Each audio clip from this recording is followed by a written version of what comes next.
Hello and welcome to Jamie's Motion Graphics episode 33. Today we're going to make this.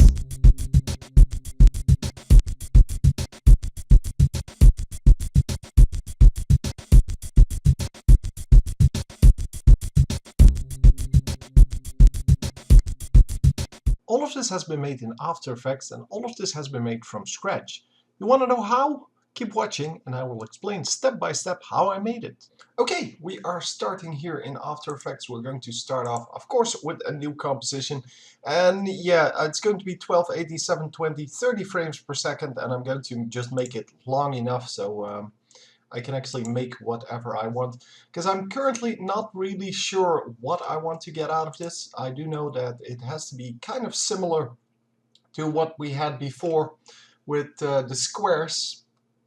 I'm going to turn this into, I think, a shape layer. I think that's the easiest way to go, but I'm not sure. Shape layers is such a hassle that I normally don't really want to deal with them if I don't have to. So yeah, just a solid then. Solids are easier to work with. They also don't really require that much attention because all you do is put masks on them. And yes, shape layers can be useful for some things, but most of the things they do are just, yeah, they're kind of equal to these. Anyhow, oh, sure, sorry. Ellipse, there we go. Not sure where my mouse went there. So with shift you get a perfect circle, so we definitely want that. But yeah, we want an even perfecter circle. Yeah, perfecter. That's a word. Let's say that is a word. Yeah, we're going to type in our values because we want to have a completely perfect circle, which is also in the middle of the screen. So I'm going to use these values, and then yeah, we have the exact middle of the screen. So circles are very useful, well, when it comes to mask expansion, because the expansion will be a perfect circle as well. With squares that's not the case, or rectangles I should say, but here it is, so I can just make a small circle. Currently it is diameter 100, and I can just use the expansion to make it however big or small I want. Yeah. Anyway, I think this is about right for our first one. We're going to then duplicate this, I think. Yeah, we're going to duplicate the entire layer, make it into a new color. I'm going to use all gray colors and then color it afterwards. Let's take something a little more entertaining here. And we're going to put on a new mask for this one. Duplicate this one. And we're going to put on a new mask that actually looks like, hang on, this, and then subtract, yeah, something like this. I do want to draw it back a little bit, I think. So draw this one in, oh no, sorry, this one in a little bit, so let's say 23, so we have 2 pixels between the edge and the thing. And that seems about right. Let's turn off the mask because we don't actually need it.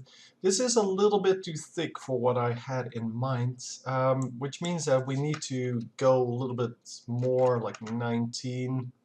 Yeah, so that's better. We want to have some subtle rings every now and we are going to put one more thing in here, I guess, and then we're going to pre-compose it and make something out of the total thing. So let's in fact, yeah, no, let's just duplicate the original one, put it on top. Of course we're going to go to mask expansion and put that to a lot smaller because, well, we don't want to overwrite what we just made. And this is going to be, well, kind of an in-between color, I have to feel, or super dark. We can also go for super dark. That would be cute as well. Yeah, let's make it dark, and then we'll see. It has to be smaller than this. There's no way I want a big blob like that, just messing up my my shape. So yeah, something like this. Of course, it's not done yet. We can actually make this into something better. Yeah, let's just see what happens if I. Oh no, not this. I wanted to duplicate the entire thing. First of all, we're going to change the color here. I'm just trying to design here, so it might actually take a few iterations for me to get what I really want. And yes, this is the same color as the background. That is intentional because it's going to be transparent. I think I need to just make it all white. I think that's even better. Let's just make it completely white. That way I can still play around with the opacity to get the color that I want. Mask expansion then. So we're going to go to mask, mask expansion. It's going to be small, so let's say -50, and then turn it upwards a little. Something like, oh, come on, a little bit bigger. Okay, something like that. So it's now 7 pixels. Well, I guess 14 diameter. And we're going to put it a little bit to the left, so, or sorry, yeah, top right, I guess. It doesn't matter. We can also do to the top left. It's all good. But what we want is we want to feather this out. Make sure that it has kind of this glow to it. You move it over a little bit so that we still have this this edge that is sharp. So now it becomes more of a 3D button type thing. And we do want to put one more thing in this. Yeah, let's just duplicate this layer, make it a different color, something light, because we haven't done light yet. And it contrasts very nicely. So masks, duplicate the mask, make it a subtract mask, you know how this works. And then pull in the thing a little bit.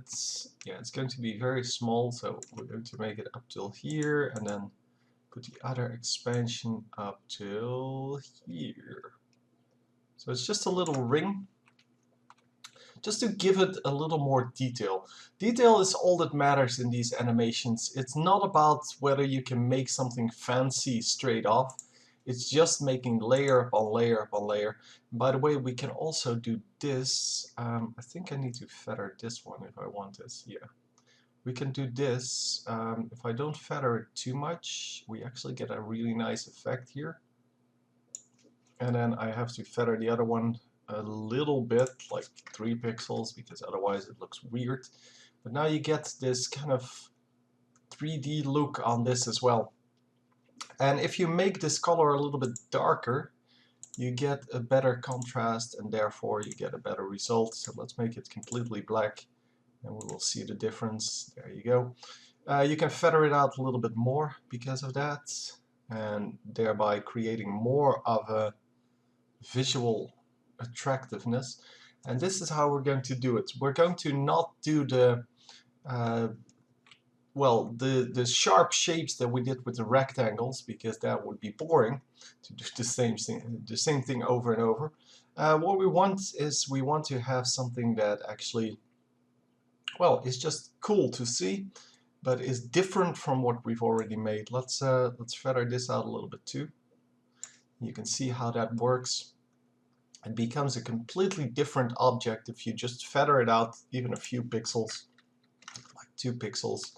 Makes this this edge not as sharp, while still maintaining the illusion that it's actually a 3D object, which it obviously isn't, because, well, it's not. I still want to feather out this outer ring a little bit more. So it's currently 3 pixels. Let's make it 5, or even maybe even more. I don't know. Why is it feathering the other way? I don't know. It seems to be feathering inwards instead of outwards. I guess, yeah, I guess that's just the way it looks, because this color, so this mid color, kind of gets blocked out a little bit. Maybe I need to expand it like 1 more pixel. Yeah, that's... seems better. So yeah, I just want this edge to not look as weird. That's actually what I was looking for. And so now it looks like the edge is, well, glowing a little bit, but not too much. Anyhow, let's put something underneath this all. We're going to, first of all, sort these into groups because we have two objects. We have this button type thing. We have this surrounding thing. So we're going to split those. I think this is the button itself, and everything above it will be button material as well. Yeah, so this is the button. Okay, layer, pre-compose, mid button, and this is the layer, pre-compose, mid, I don't even know what to call it, circle. There you go. So what we did now is just clean up our comp, making sure that we have everything grouped. And why I want that is I want this button to light up every now and then. So this color is going to change. This is the overall color of the button here. You can see that. It is currently dark, but we are going to just change that over time. I'm just going to use, I think, I want to say a tint effect, but I don't think that's actually the best. I think curves will be a little bit better because you have some more control and you get, well, just better stuff out of it. It doesn't really matter because it's a solid color, so yeah, we can do whatever, but we can also color it now if we wanted to. And if we color the color afterwards, then yeah, that actually becomes good as well. So what we want is we want to make sure that we're reset at time 0. And yeah, let's make this happen.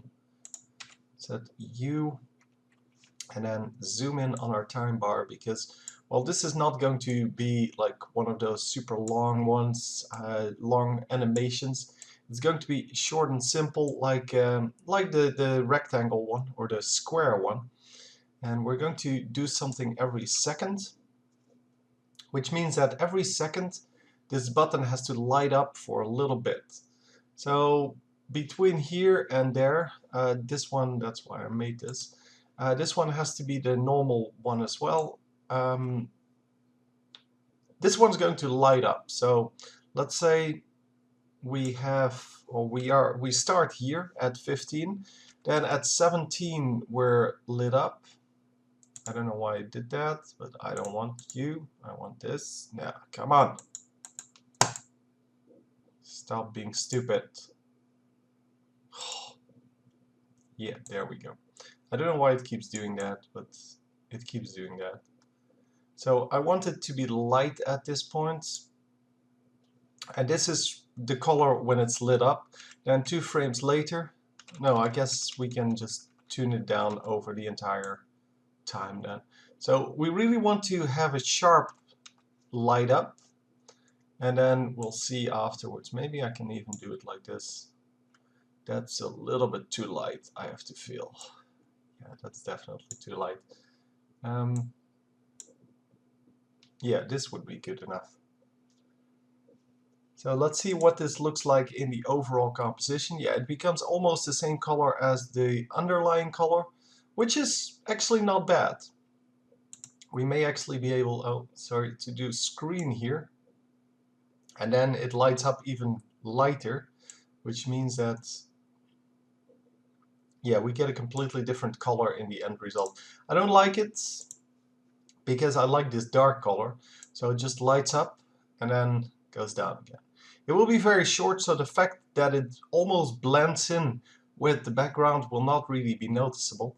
But what we have now is at 17 or something like that, it will light up, and that's when our animation starts. So we will actually pull that back to 15 because 17 is so hard to remember. So yeah, we're going to go to mid button, pick up these two. As I said, zoom in a little bit more if we need to. And we're going to pull this to 15. So currently at 15, this is lighting up at the brightest. And then it will go down, and at 115 it will do the same thing again. It's fairly easy to understand what's happening here. Yeah, we can in fact just do it like this. Do it multiple times, obviously. Oh, what just happened? Oh, I should stand on the first one. Okay. So yeah, I'm just going to make it a few seconds now. It's not a big deal. So let's put it like this. Hopefully I made everything the correct amount. So yeah, the lighting up is at 15, so it's still good. We need to address this afterwards, but it's no problem. For now, this is done. The mid circle, however, I want a ring around it as well. And to do that, we need to add one more layer here. And the bottom one is going to be edited. It's going to have a little bit more mask expansion, like this. And I'm not sure whether I want this to be light or dark, so let's try out both. This would be the light version. Well, maybe this would be the light version. It would make it light up a little bit more. It would look like this. We could also go for a more subtle variant and just go with something dark, which I'm pretty sure is better. And it is actually better. Maybe even a little darker. We can go for as dark as we want. The thing is, what we're trying to achieve is an overall look of this piece that fits, well, that fits together, so that it looks like it's one object. Yeah, don't mind that you can't see it on the background, because we're going to change the background, well, later on. For now, I'll just pick a background that is actually a little bit colored, so that whatever gray we choose is actually visible on it. Okay, that is a very ugly, and I mean very ugly, shade of whatever this color is, especially for what we're trying to make. So let's make it into something a little bit brighter. Maybe that's better. Yeah, that's even more terrible. Oh my god. Yeah, nothing really fits with gray, that's the problem. I'll just make it gray. It's better. What we're going to do is we're going to edit some stuff onto this ring, and then we're going to call it quits, because then it's kind of okay. So this has to be obviously on top of the other layer, because it needs to shine through. And we're going to make it into solid settings, something light, maybe even just white. White would be good enough. We can use the transparency to filter through it. Once again, duplicate the mask, make the bottom one into a subtract mask, and make the bottom expansion into something a little bit smaller. So minus 28. It's still too big, but for now we at least can do. Oh, that's, yeah, I should have put 28, not minus 28. 27, I guess. It's still too big. Okay, 28 then.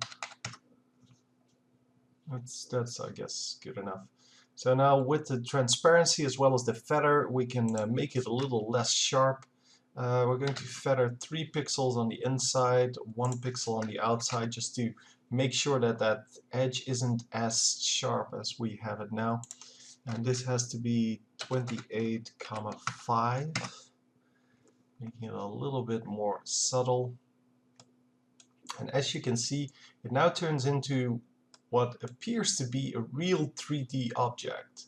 We can even add another of these rings to it. So duplicate this, and you can see it already becomes sharper. And I can even leave it like this. We can also, of course, change the opacity if we want to. I didn't do that yet because I have half a pixel, and half a pixel means that it's gray anyway. It's not white at all. Actually, this looks okay. I do want it to be a little more, well, dark, I guess. Or contain a little more dark, I should say. Because at this moment, it's a little bit too bright for what I had intended. So let's make this 28,9, make it really small. Yeah, 9 is maybe a little bit overdoing it. And then we move the entire mask. Well, actually the entire layer. Just a few pixels to the top right. So let's make it, hang on, 6. Yeah, it should be to the positive, so 641. And this should be to the negative, so 359. Something like that. It makes it a little lopsided, or at least it should, but I'm not actually seeing it. So maybe I need to make it a little bit bigger or something like that. We'll see. We currently have too much feather, I have to feel, to actually see it.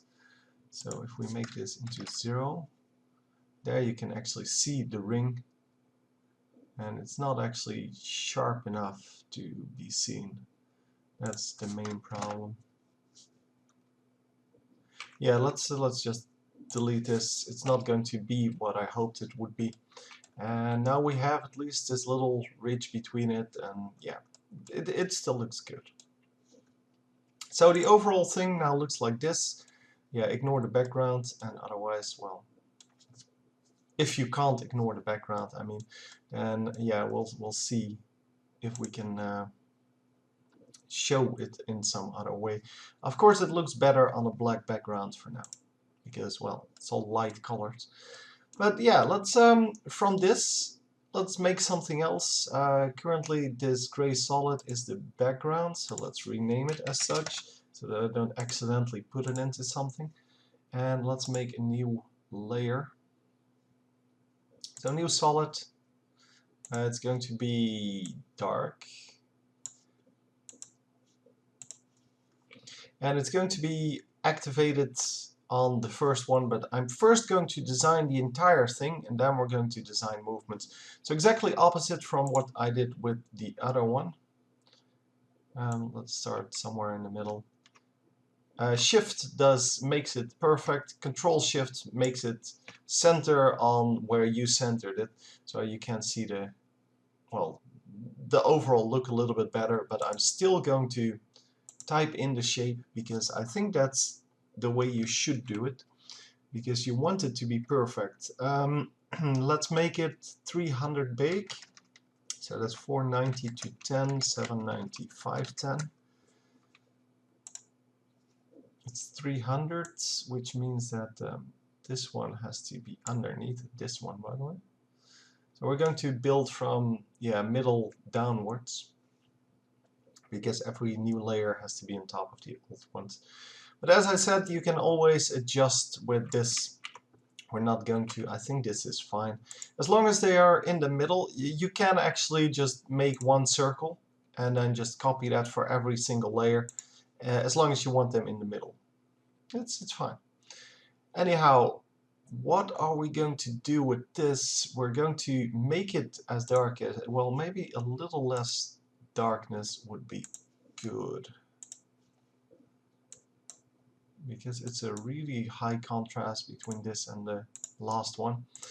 No, that's too light. Let's keep it like this. I'm going to do similar things to this one, which means I'm going to add stuff to it, and then, yeah, be happy with it. Okay, let's first make it into something different. Something completely different from the first layer. I'm going to use a shape layer for this. As I said, there are really good uses for shape layers. We're going to do one of them now. I'm going to draw a little circle here. And yes, it's a very ugly color, but it's quite alright. This is also a big advantage, by the way. You get to see your color before you put it on. Yeah, it does have to have a little bit of stroke. Hopefully I can feather that out. Yeah, that's okay. Okay, now let's go into this, and this is what I mean. You have so much stuff to choose from. It's insane.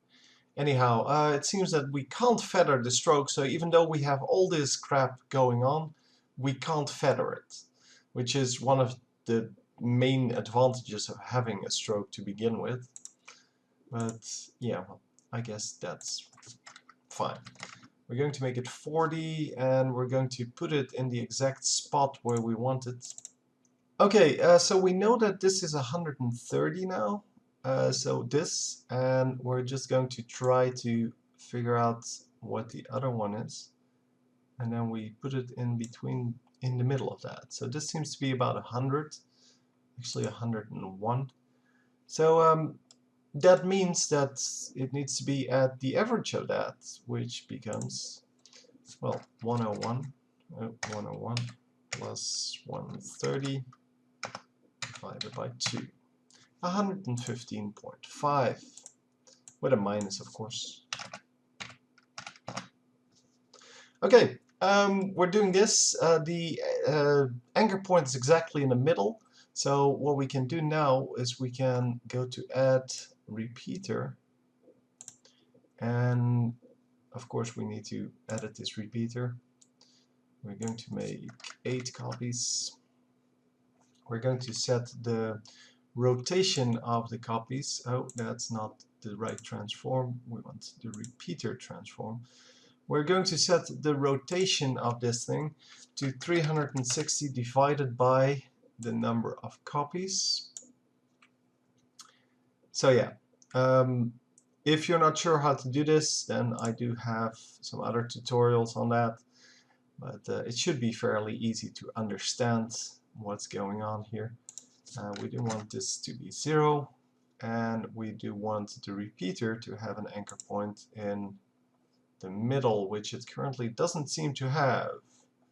Now it seems that all the copies are on top of each other, so I'm not sure where the anchor point of this guy is, but it's definitely not in the right spot. So we're going to have to drag it out to the bottom part somewhere.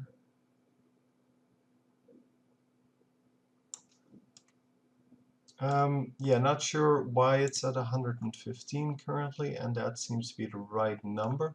Is that the number I gave to the ellipse? Yeah, 115.5. So this one has to be the same. And that seemed to be solving that. Yeah, so what I want with this has to be decoration, but it has to be way more subtle than this. And yeah, here this is what I mean. So for my solid layer, all I need to do to make this is just to draw a circle, then duplicate the layer and draw the circle, or well, draw the edge on it. So make a subtract mask. And for this, for the shape layer, I need to go through all this just to get a circle. Okay, it repeats automatically, and that is very nice. That's why I use it. But still, it is, oh my god, so much work. And it's completely unnecessary work too. It's not like it now becomes like a better shape or something like that. But yeah, that's the way it goes, I guess. Let's see if we can feather this, because it doesn't seem we can, which means that we're not going to, because well, we can draw a new circle on top of it and blah blah blah blah blah, but yeah, we're not going to do that. I guess we're going to go into something less like super obvious. Maybe we can just use what's it called? radial blur. I'm not actually sure which one we should pick from these two, but I'm also not sure whether this actually works well. This is not the one. We need this one. Yeah. So delete this one. We want a fading zoom, I want to say, and then zoom it out a little bit. Oh, do we need to do that one by one? No. Actually, that is not the look I wanted to go for, but yeah, well. Then may actually just, yeah, I'm just going to delete it. We're just going to have to deal with the fact that it's not going to look the way that I intended it. But hey, that's the way it goes when working with shape layers. I'm going to put it on or with this one because we need to pre-compose it at some point. Not right now because we are not done yet. We're going to add a new layer. Well, we already added a new layer. And it's going to be this color. It's going to have a second mask, and that mask is going to be a subtract mask. Well, you know how it goes. Pull it in a little, pull this one in a little, or maybe not. No, let's pull it in a little. Let's make it a very subtle thingy. It's actually good like this. I like it. Maybe a little more away from this edge. Yeah, and then pull this one into, so I like the thickness of the shape. It's not bad. It's definitely not bad. Can we duplicate this shape layer now? Rotate a little bit. Yeah, it'll become apparent in a moment what I'm trying to do. And then we're going to edit the shape. So with this one selected, we're going to turn this off. We're going to edit the ellipse path to be more specific, to about 15, so it's small now. And we're obviously going to change the fill as well, because otherwise we can't see it. And since we can't really fade the entire thing, we're going to do it like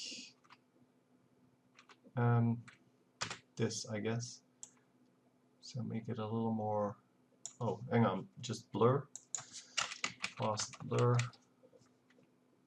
Put the fast blur on the shape layer, and then, well, the transparency should take care of the rest, but we're going to add some blurriness to it. Now the transparency, let's put that all the way up so we can mess it up first and then fix it with the transparency if we need to. It's actually not bad. Yeah, as you can see, this is what I wanted, or more what I wanted. I think I'm going to check out something else first. So currently they're all in the middle, and if I just pick this up and make the position into a little bit more, so this and then 359, and that's a little bit too subtle, 645 and 355. There you go. Then it has the same spot as the other ones. So let's make this into white, and then, well, fast blur it a little bit more, maybe like 12. Yeah, depending on how light we want this to be, because this is a very subtle one, but we can change the opacity to change the brightness on that. I think it needs to be something like this. So yeah, now we have an actual design out of these crappy shape layers. If you want to fade this, I guess you can use the blur option. So you yeah, let's do that, because there's no point in explaining it if I don't show you how it's done. Just duplicate the shape layer. So let's turn this one off so you can see what I'm doing. And from this one, from the top one, we're going to remove the stroke. So either set it to 0 or just do it like this. And we're going to put the fast blur on this bottom one, which is the one with the what are they called? The stroke, I guess. And then put the thing to like, I don't know, 8, something like that. So the overall look, we can actually, never mind, we still need the stroke, I guess. Let's just turn it back on. Oh, it's already on. So yeah, now we have kind of a look, or we can create kind of a look of it being feathered, even though it's not. Let's make it transparent a little bit so that it looks feathered. Yeah. So now it does look feathered, even though it's not. I guess I don't want it, but that's how you could do it. It looks terrible, actually. Oh, let's actually delete the one with the blur on it. And let's up the transparency again. The opacity. Yeah, it's because you need to hit T for transparency, or for opacity. Now do it again. Yeah, that's why I kind of get confused sometimes what it's called. Anyhow, let's feather this out on the inside and on the outside. So let's do 3 pixels here, and I currently have 3 and 5. Maybe 2 and 8. Becomes a little more lopsided, which is exactly the way we want that. Yeah. Okay, what are we going to do with this? Well, currently, the only thing we need to do with it is just put it in a layer, because, well, this is as far as we're going for now, design-wise. We can definitely add some more to it later, because it seems that these, well, black parts are just a little bit too coarse for what we have currently, but it depends on the overall situation in the end. So currently just hit the pre-compose, make this black center circle. I don't really think this is good, but yeah, a good name that is, but we'll see. I can always do it like this. Oh, it's that one, right. It's just so I know what it is. As long as it's black, it can either be this one or this one, and the mid button is obviously this one, so it should be easy enough to remember. Oh, I messed it up because I turned off this one. That's the one that makes it so awesome. Now that's actually what turns these stupid circles into something that actually fits into the design a little bit.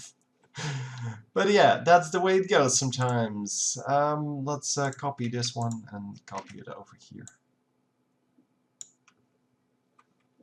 So it's going to be all the way in the bottom part currently, and we're going to move it to the left.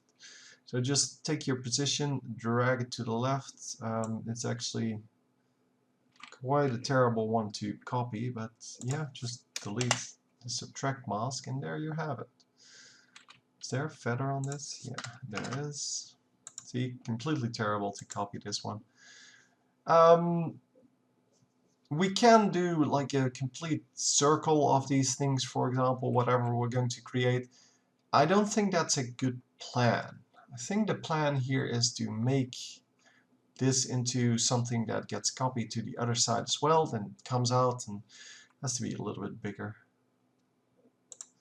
But at least it should be smaller than the middle part. Position, drag it out a little bit.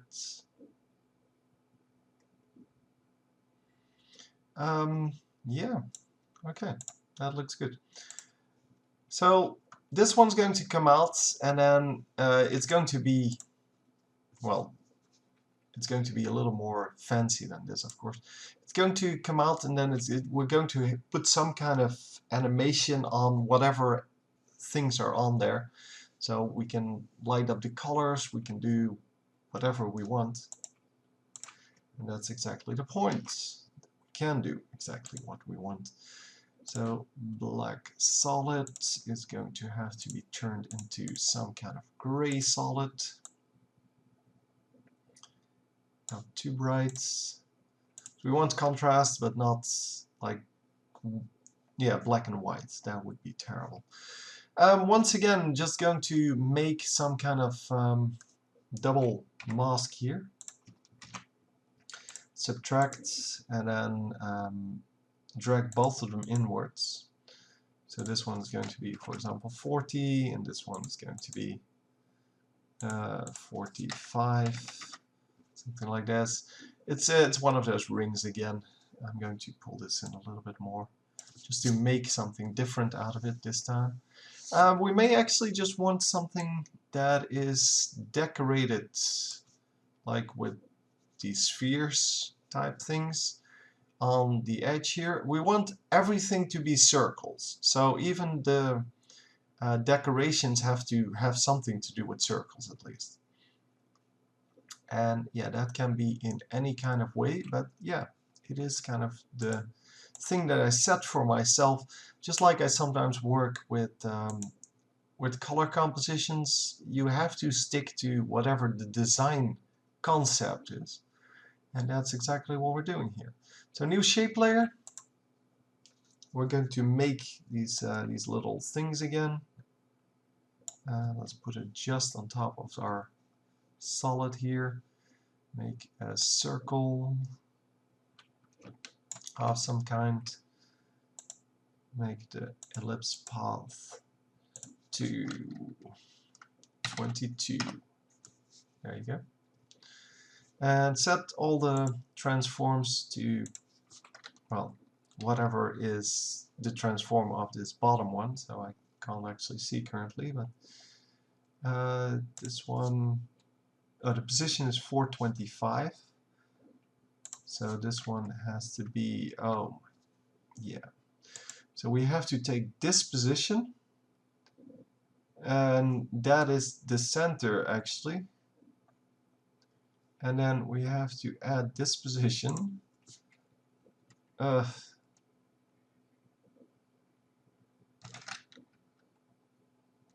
was it? 240, I think. I think it was 240. Oh no, it's actually 425. So the middle of the screen is 640 minus 425, and that's the one we need to fill in. So 215 minus 215. And then, well, x, y wise, we're just going to eyeball it here because that is, yeah, otherwise it just becomes really weird. It's kind of sad. The size, maybe 25. Let's see what that looks like. It's a little bit better. Okay, let's not pick 8 like we did here. Let's pick something, well, different at least. But we are going to replicate this, or repeat this.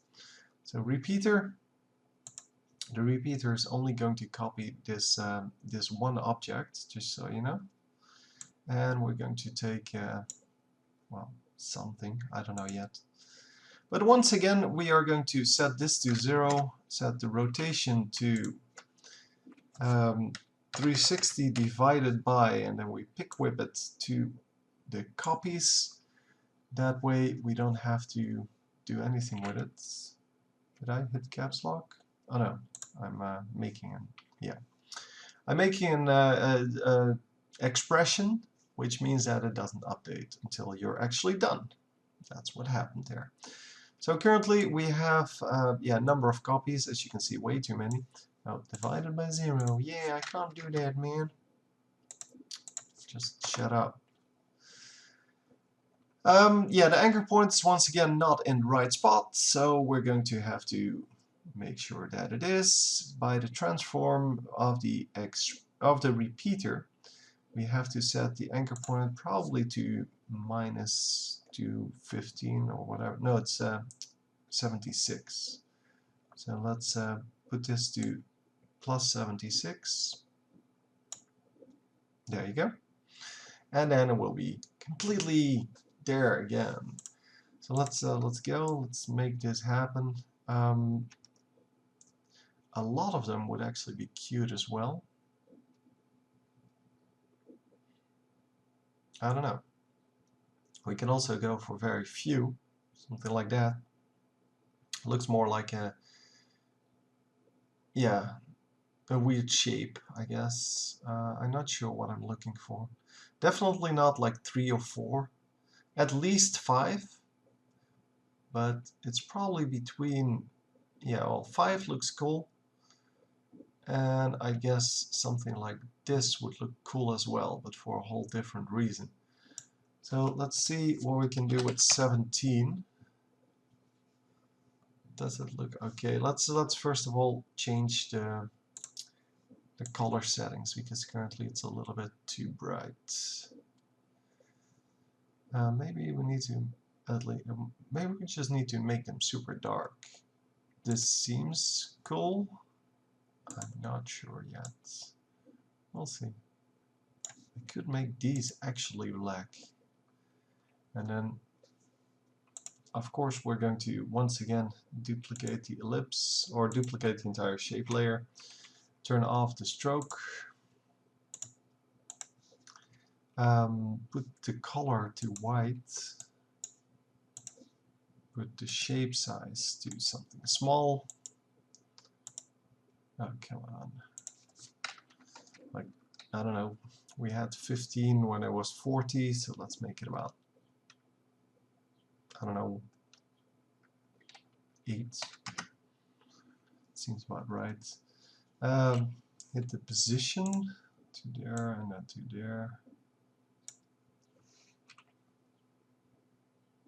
Okay, that seems correct. And then let's put a blur on there, which is going to just wipe it out a little bit. Okay, that's actually not bad. It's definitely not something that I would have normally made, but it looks cool.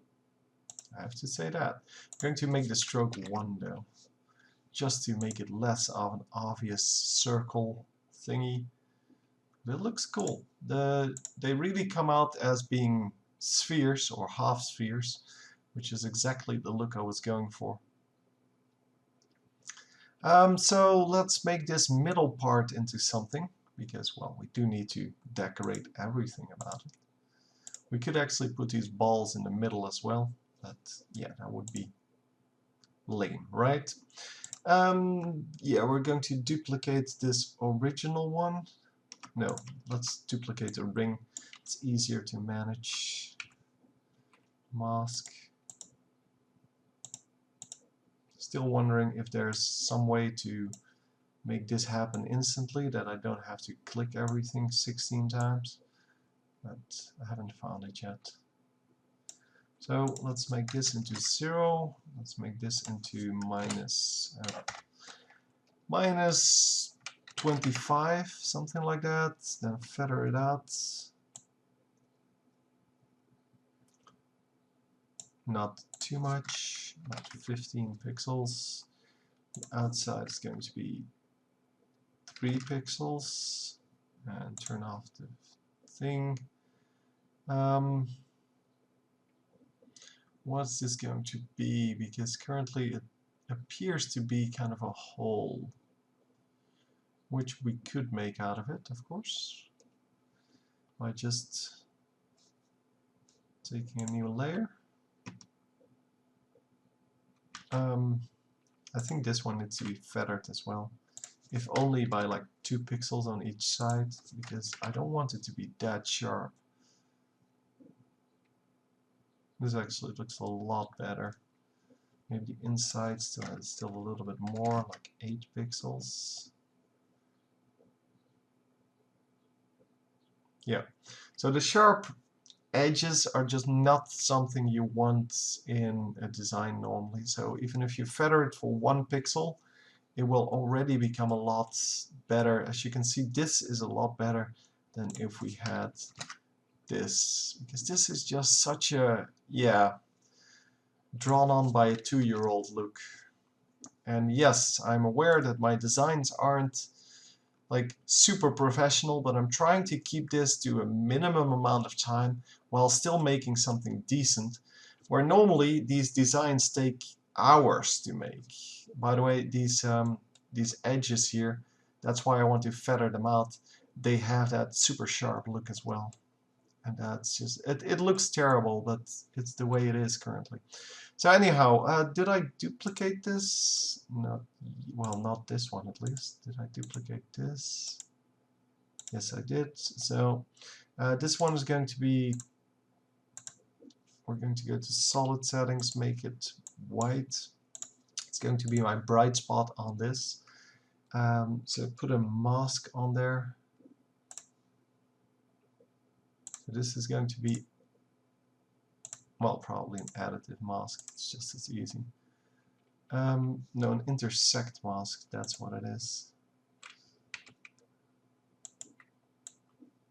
Intersect. So now all we have left of this mask is this little piece, or of this entire layer, I mean. And we're going to feather it out. Quite a bit, actually. And as you will see, it becomes a light spot now, which appears to be lining up to the rest, and now this becomes more of a hole because of that. We can actually line it up a little bit better, I feel, but yeah, let's rotate it a little bit. So it's not entirely symmetrical, which is intentional, because I don't want it to look overly designed. We're going to make a dark spot over here. Same deal, just duplicate this layer, hit rotate, just rotate it over. Where did you actually go, bro? Oh, that's the wrong layer I duplicated. This one, duplicate, rotate. Come on, rotate to this side. So I'm trying to make the 45-degree angle work for me. And now we're going to go to solid settings, and instead of white, it's going to be black. Hopefully that's not too dark. It's actually not bad. It is dark, but it's not too dark. It becomes fairly, well, good. It's not bad. Yeah, it's actually fairly good for what I want it to be. So we can actually make something in the middle here still. Let's put that like right on top of here. This is still the ring, and we want to have something that's, yeah, like that. That only has one mask on it. So mask, expansion, draw it in. So currently it's small. Let's make it into something that's a different color than what we currently have. Not too bright. It should become kind of like a button, like in the other side. Maybe some kind of light, I don't know. I'm just making this up as I go. Expansion, kind of like that. So let's make it -40 so we can actually understand how big it is. Feather it out, I guess, like one pixel. What can we do with this?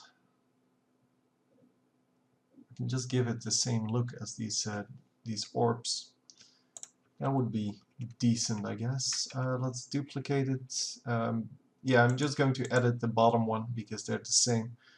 We're going to expand it to -38. then put a different color on this one. Let's make it something a little bit brighter. There we go. Feather it out, because that's what we do. And then make the middle one a little bit more shiny, I guess.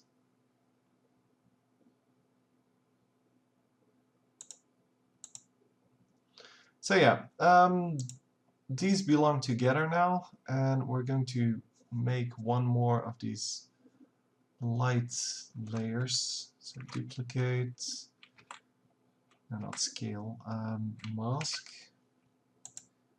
expansion to -45.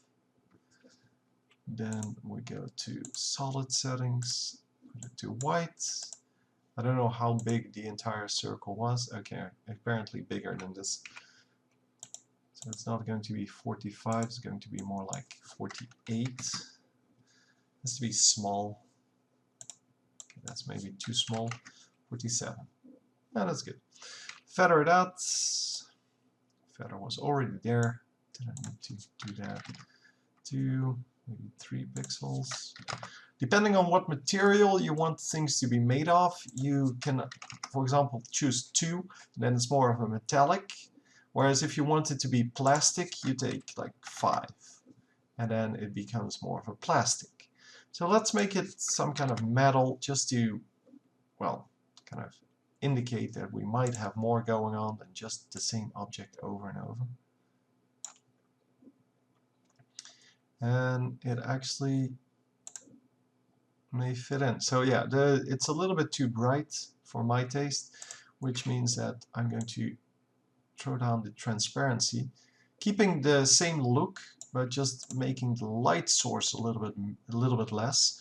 And now the edge actually has the wrong color. So let's change that. The edge is now the same color as the reflection, which is kind of terrible. Actually, that's not better. I have to make it darker, apparently. Something like that. So now it's the same color as the background, but that's, yeah, it's kind of crappy, but that's the way it is. Yeah, you don't even see it if I hide it. I guess we can make it even darker. Maybe that would stand out. Okay, that's the wrong one. Oh, you do see it. Okay. It's just the same as the foreground then. So yeah, we can make it a little bit darker, so that it has to make some kind of contrast while still not interfering with the rest. Yeah, now it's the same color as the background. Excellent. We're sitting in a very small range of colors where we can actually pick one. I guess we're going to have to go really bright then. And just make it a little bit smaller. So make the mask expansion -39. Something like that. Feather it out 1 more pixel. Maybe 2. Okay, now it seems to float in the middle, which is cool. That's, I guess, what we wanted, something like that. Okay, let's back it up. This is a big enough object now. It actually contains quite a lot of layers, and this is why we pre-compose. As you can see, I now lose what, like 10 layers, and I only gain 1 back. So this is left, right, what was it, 12 balls? Whatever. Doesn't matter how many there were. Now we're going to duplicate this one because we want one on the right as well. Hit rotation, put in 180, and there it is. And any movement we make on this one will be on this one as well. Actually, this is not the right way to do it. I'm going to let you have a look in case you don't see it. You still don't see it? Okay, the light spots are on the wrong side. So what we need to do is set this to 0, hit the scale, go to -100, not on this one, on this one. Unconstrain the properties. There you go. Now it's still on the wrong side, but now hopefully we can actually fix that. Actually, we can't fix that, I think. Maybe we can. Rotation, let's see how that rotates. Now it rotates around the middle. That's actually terrible. I guess we're going to have to make one for the left and the right side.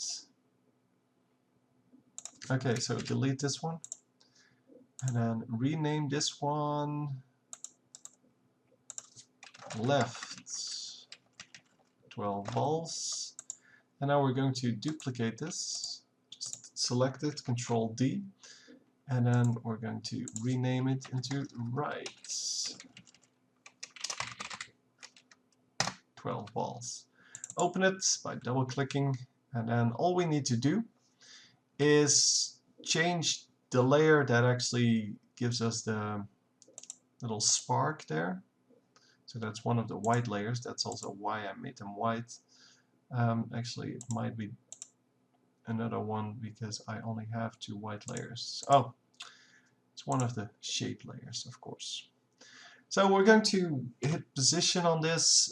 We can see that it has +4, -4. So we're going to do -8 and +8. There you go. You can just type it in, by the way. You can just select this, go behind it and say +8 on this one. And then it will calculate it on its own. No problem. So now we have the right side, and we're going to obviously have to rotate it, but yeah, that's easy enough. So I made it to the complete opposite side, which means if I put this in and I rotate it, it should be in the right spot. This one is still not in the right spot, but yeah, I just wanted to see if this worked. Now you can see they're all in the top right again, so that's excellent. This one still has to go to the bottom left, and that is one of the white ones, not that one. I guess that one has to change as well. So rotation 185, and this one as well, I guess. Rotation, well, this one has to be 5, and the other one, so yeah, I'm just a perfectionist like that, but I just noticed that this rotation is actually 187. It needs to be 185. Nobody's going to notice that, and yet I want to change that. That's the edge, that's the spot. Yeah, we can just hit rotation 180. Okay, that didn't work. Then position. Yeah, I'm not sure what the amount is here, so we're going to do 460 minus this,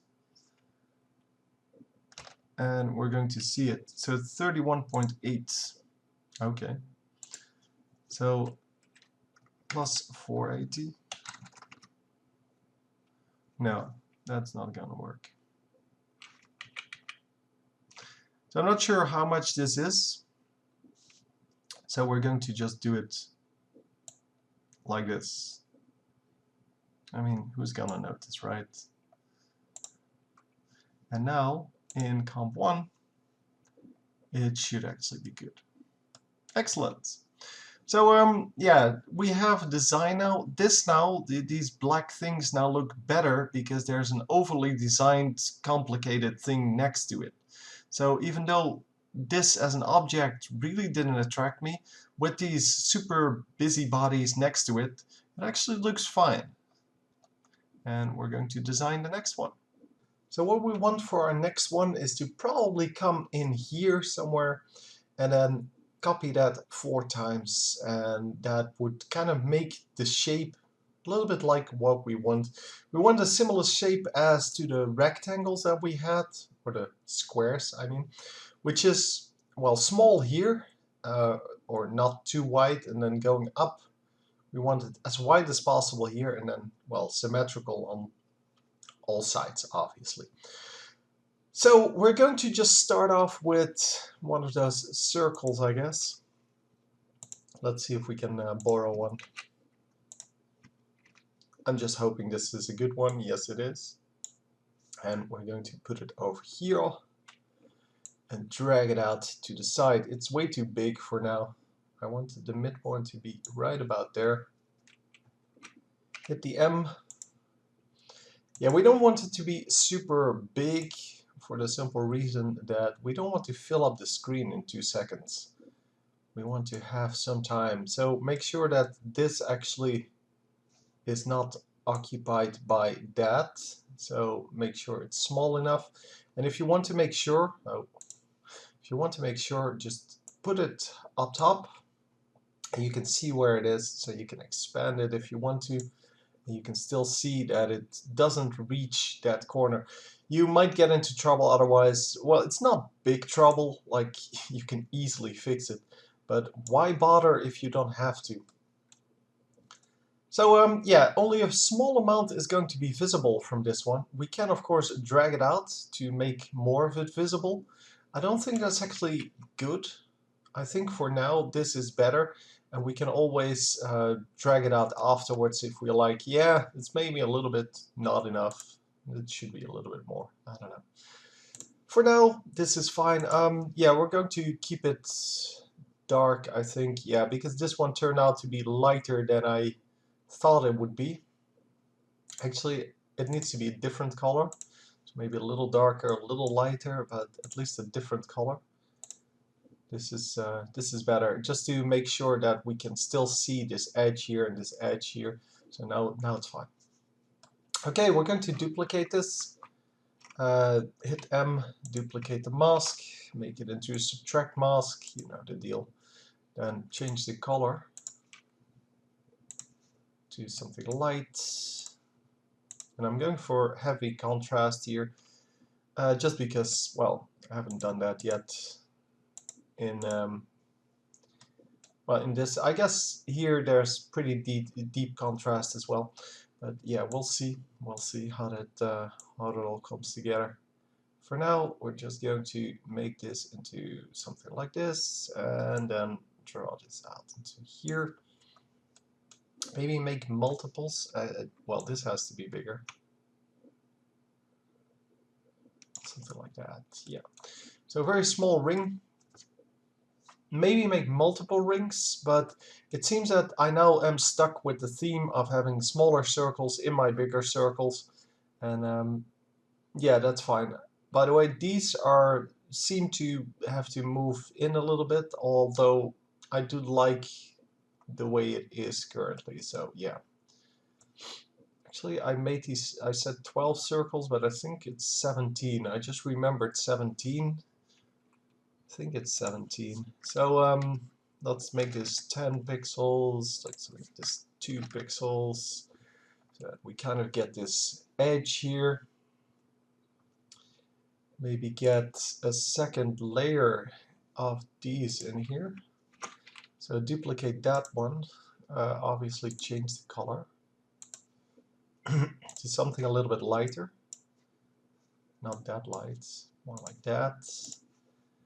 And then we can put the mask expansion into something that we can feather out. Maybe a little bit less, something like that. Now we still have this nice dark area. So we have a very dark area which seems like to go upwards, then become kind of a ridge, and then it goes down, and then we have a flat surface. But of course we don't need to remain, or this doesn't need to remain a flat surface, because we can easily just go into a next one, hit the mask expansion here, make it smaller. I don't know how small, but something smaller.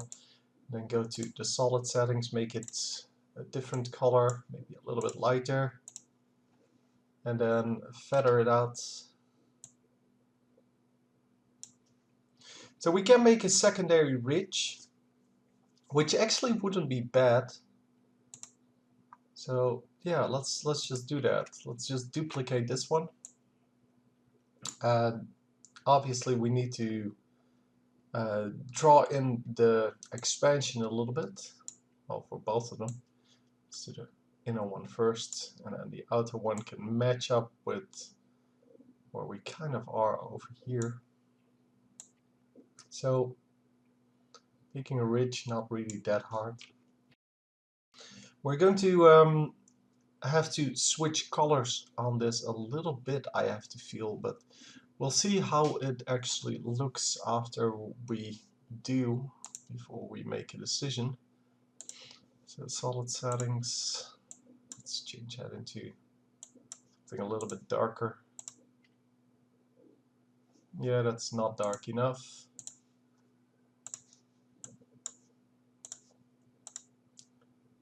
Okay, that looks better. So now it looks like instead of a ridge, it's kind of a dent, and that actually is very nice. So it's a nice design so far. Let's try to put in one more of these rings. Just duplicate that. Do I have the correct one? Yes, I do. I did duplicate something, but I don't know what. Do we have? Yeah, we have multiple masks on here. I'm not sure if we need the second subtraction mask. So I'm pretty sure I duplicated that unintentionally. Yeah, so this one is going to be a little bit smaller once again.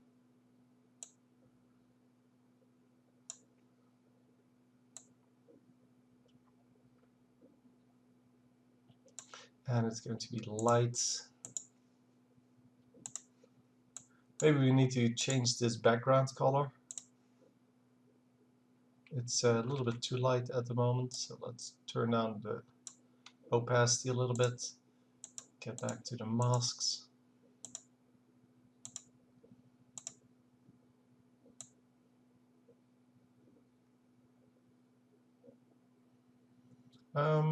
Yeah, I think we need to make this one, or well, duplicate that one again. It's this one, right? Yes. Let's duplicate that and make it into something that is darker, so that the color actually becomes, well, the color of the ridge becomes less. Okay, mask. Draw that back.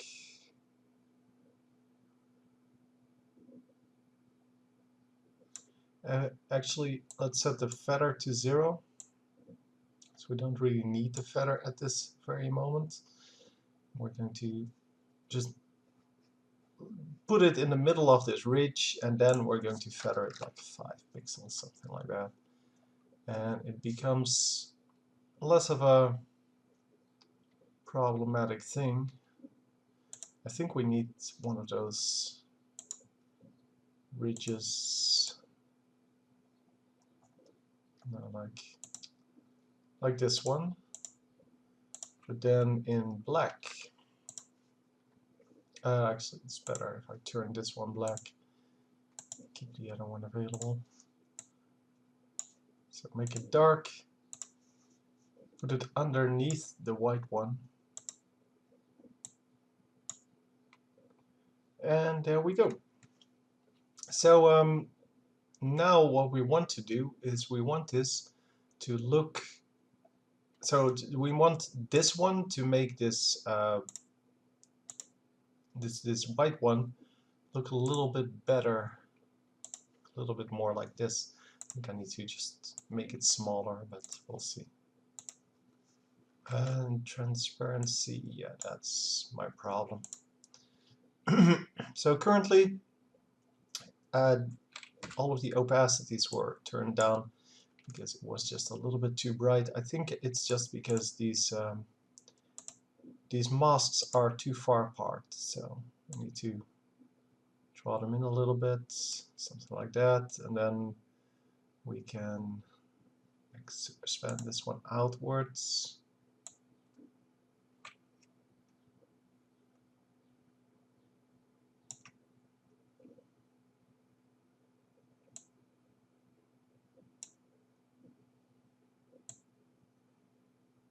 No, not so far. Like this. Better without maybe one more. No, that's too far, I guess. No, it looks fine. So yeah, now we have some 3D effect on it. I hope it's visible, what I tried to make here. So it goes up here, then down, and then we have a little bit of a straight thing. Goes down further, we have a little bit of straight thing. Then it goes back up to the same level that this was. These colors are pretty similar. I should actually make them completely similar. Well, completely the same. Just because it will look a little bit more like, well, the way I want it to. This is the inner color. Let's change that to the outer color. So solid settings, grab the color, make it that. So now it's the same color, and it actually looks like, yeah, some design. As I said, I'm kind of stuck to these now, but I guess something that has a lot of layers in it can still work as a pretty efficient, well, thing that still fits. So it still fits into the design. So let's layer pre-compose, and this is our first 4-piece for, yeah, I don't know, circle. First 4, that's good too. It's the first one we're going to copy 4 times. That's the basic message there. And what we're going to do is, because there is no shadow on it, or well, the bright spots, we could make them on there. They're just not there at the moment. So for now we can just duplicate it 4 times. Actually, let's do 2 times first. Hit the rotation, make it 180, then copy both of them, duplicate both of them. Control D for those of you unawares. Take this, hit the scale, unlock the scale, and then make the X minus 100.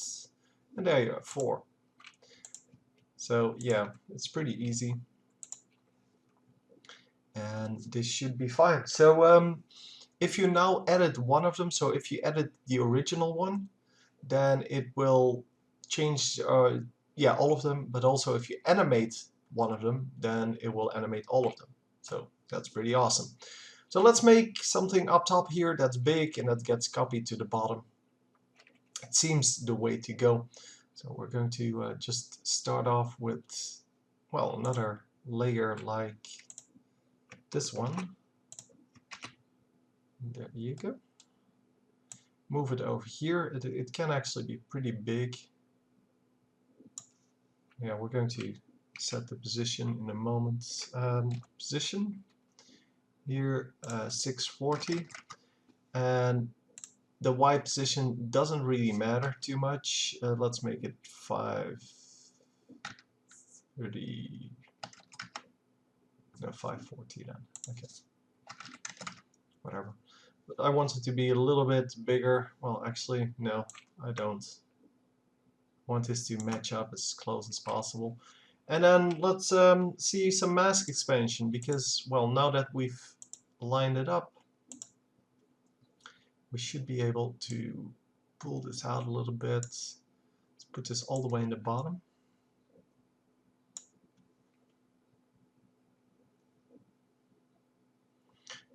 Yeah, so don't touch the bottom of the screen. It looks terrible if you do.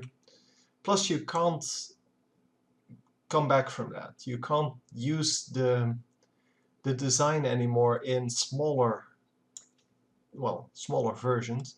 So normally if you don't touch the sides, you can just scale it and put it into multiple spots. But if you cut off part of this circle, then it will look weird because this circle isn't a complete circle. So you can only use it in this way or smaller. And if you don't touch the sides, which is easy to do, you prevent that. So just do that. And you have solid settings. We're going to go, most of them are kind of dark to begin with, but then turn out light. So let's do it exactly opposite this time, because I want to make something dark, but it seems that all I'm doing is just starting off with the dark one and then adding on stuff that has to be lighter, because, well, it has to be, and then turning it into something light anyway. So yeah, let's just duplicate this, make this into a smaller version. We're going to layer it up first, why not? Because what else do we have to do? So expansion, the expansion is going to go down.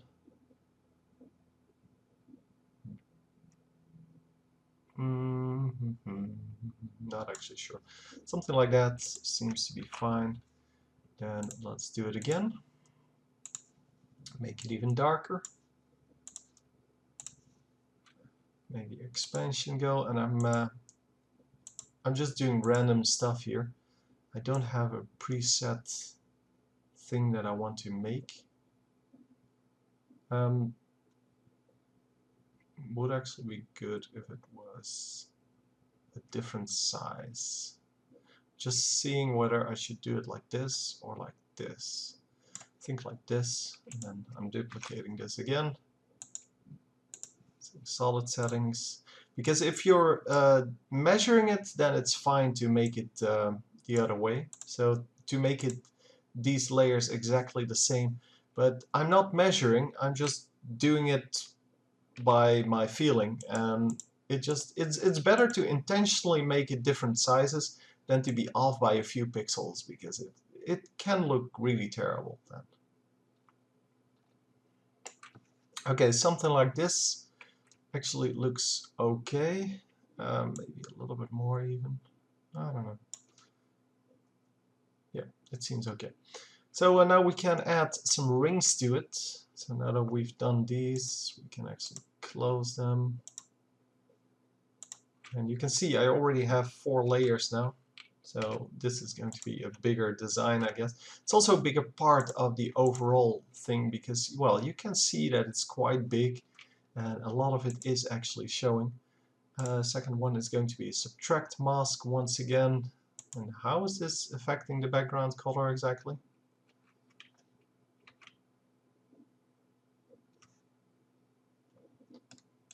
Show me my mask. How is this affecting the background color at all? No, well, I don't know. I guess I clicked something wrong there. It seems fine now. Let's I don't know. Let's start with mask 1.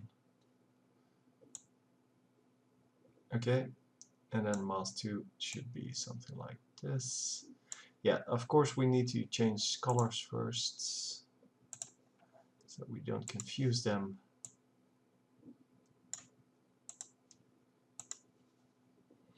Okay, I'm not sure where the edge is on my thing. So let's first find the edge. There's the edge. Okay.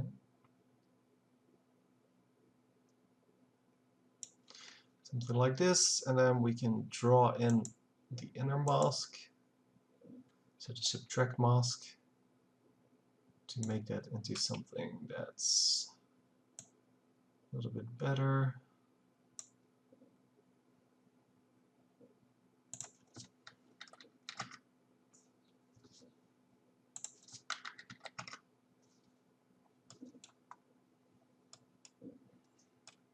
Okay, I'm just trying to make something here. I'm not sure what it's going to be yet.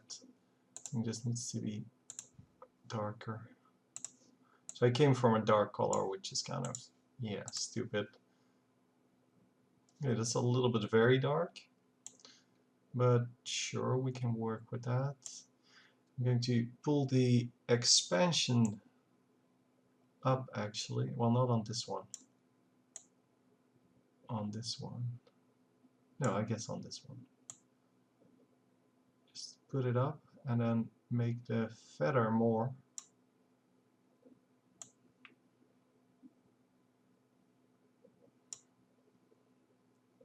Make the feather on the outside a little more as well. Maybe pull this in a few pixels.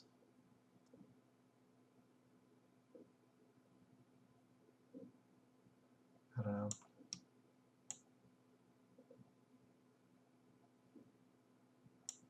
So yeah, you can definitely do stuff with this. I'm not sure how I want this to overlap.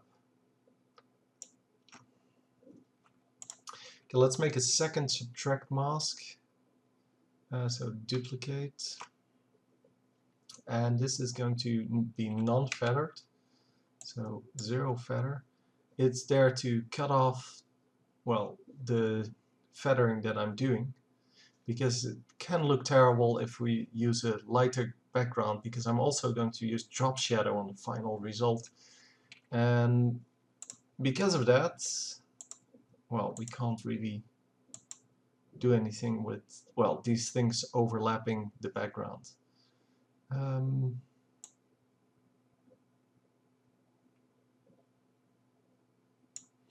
it's going to be an intersect mask. Yep, there we go. So this has to line up virtually exactly. It has to be at least very close to where we need to be. So yeah, there you go. Just making sure that it's not overlapping too much. So this is a fine look for what we're trying to do. It kind of has a curvy edge now, and here it has a very sharp edge. So we can add another one to amplify this curved or this sharp edge, but yeah, I'm just going to have to design it that way. Actually, this looks even better. I now duplicated both of them on top of each other. Yeah, I'm just going to keep it that way. So yeah, the third one would be overkill. But actually the nice darker color makes it really good. So pull in mask 1, pull in mask 2.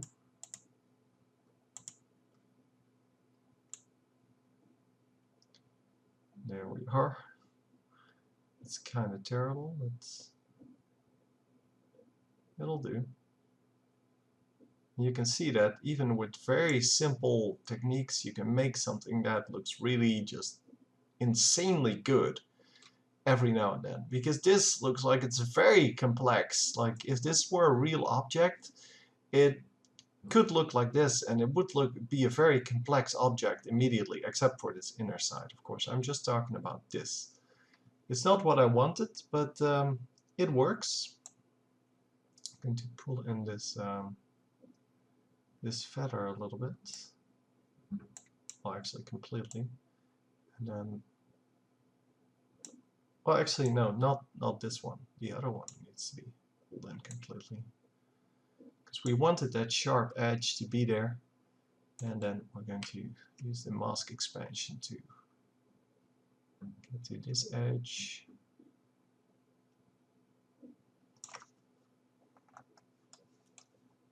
Let's see where we actually are.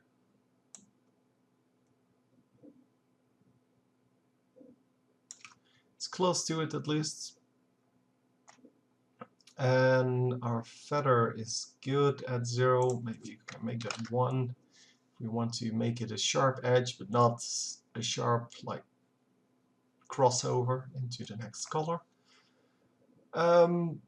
This one, yeah, depends on what we want. If we want a deep shadow, we should have low feather. If we want to have more of a, yeah, just more of a subtle shadow, we need to pull this back a little bit more and make more feather. So now it looks like a very sharp edge. We can actually pull it out a little bit more. Get a little bit darker overall. Yeah, I like it. Okay, next one. Just duplicate the shadow once again. Put this one on top of that one, so that we have everything open already. And the mask expansion is going to go over there. This one as well. So yeah, what do we want with this one? I guess it would be nice to have the same thing as we had here. So first of all, we need to be right on top of that edge, which means that we need to zoom in a little bit, find the edge, and then just get really close to it. Hold Control if you want to do very precise movements. Anyways, I say these things like every time, but I have no clue how many times I have to say it before people actually pick up on it. So yeah, sorry if you heard that like 50 million times from me already. I'm just trying to help you learn this program. So the expansion then goes to here. We're going to feather it out a little less. Actually, let's feather it out very slightly only, and then pull this back until it's right around there. And let's duplicate this mask just to see what it looks like, because I do want to have it somewhat darker than I can get it. It's actually not really good. It's not enough color difference between this one and the layer underneath it. So, oh, that's not the one I wanted this one. Maybe if I feather this one a little bit more. No, I probably will need to change the color on this one because it's just too bright, dark to make a difference. Actually, it's probably this one. Yes. So let's make this into solid setting, something bright.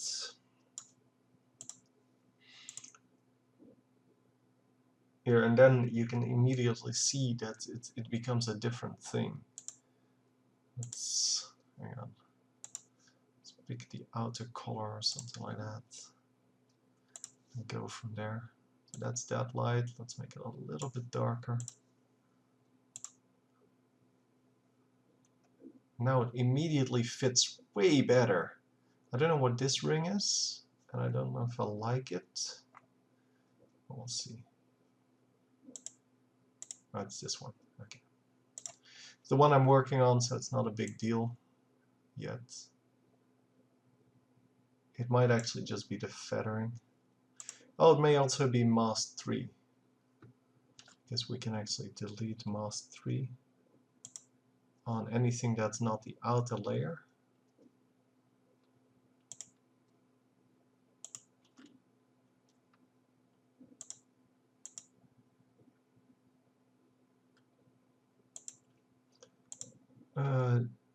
This was the outer layer. Okay, that was what I was looking for. So this is outer, then we go one in, and then this one is actually causing this little line here to appear. That might just be because I didn't line it up correctly or something like that. It does seem to be lined up correctly. I guess it's just that is the edge that I'm trying to, well, edit. I guess my mask is just not big enough. It needs to be pulled in a little so that it covers that little thing. This looks good. It could actually be feathered out a little bit less, meaning that I will get a sharper transition. and then it needs to be a little bit lighter.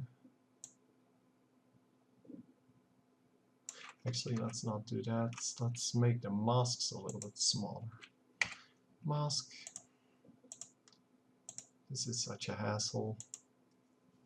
Just give me everything just right off the bat. Anyhow, let's pull this back a little, make it less. Trying to make something that fits the color a little bit better. Like that. Okay, and now we have to pull this back until it actually fits. We don't see that line anymore. This is, yeah, I don't know. Maybe I just need to feather that one a little bit. That could work as well. Yep. Let's just hit F on this and just feather that a little bit so that the edge isn't as sharp as it is here. Just like 3 pixels should be enough. Yep, that's better. It becomes kind of a, I don't know, it becomes kind of a nice shape now. And this one, of course, we can give it a little bit of a dot or something like that.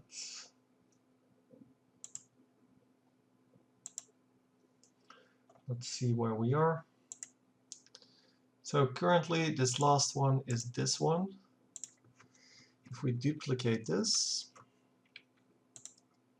and we edit the masks, put a new mask in here. No, not darken, subtract. Mask expansion, minus 115.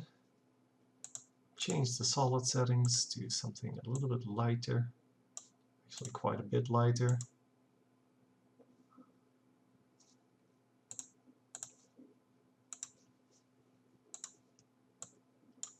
Okay, here we go.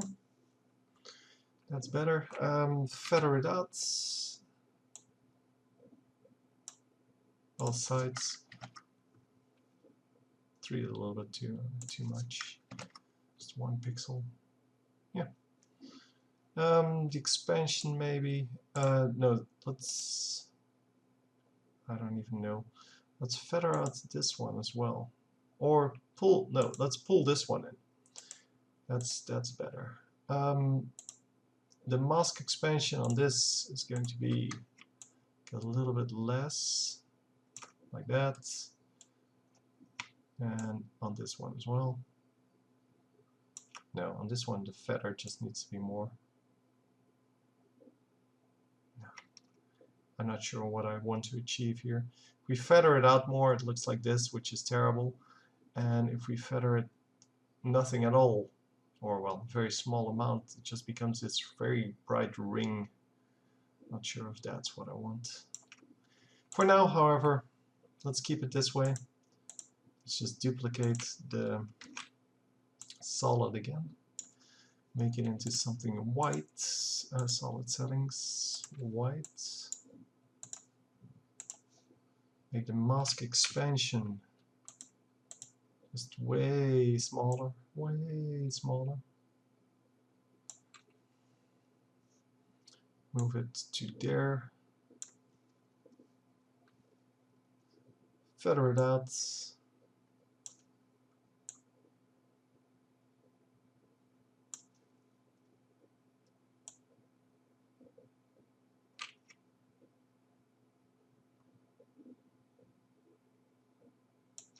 That looks nice. Maybe make a second one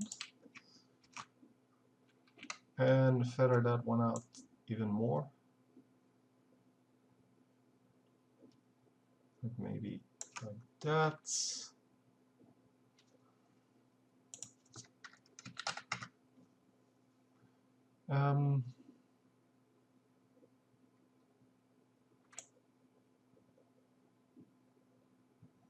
Maybe like that. Okay, so it becomes a completely different thing. Here, this is without it, and this is with it.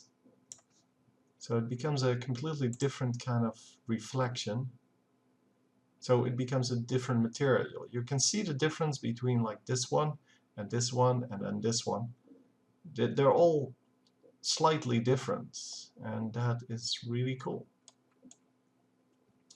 So once again, we can put this one to the top, but since we have this little thing here and I want to keep that, we need to duplicate it in a certain way, not just plain up duplication like we did with the 4 here. It has to be a little more subtle. So pre-compose, this is going to be top, bottom, big. It's probably the only top bottom, but still. And we're going to have to rename it to bottom, actually. Then duplicate it. Top, big. Open that one.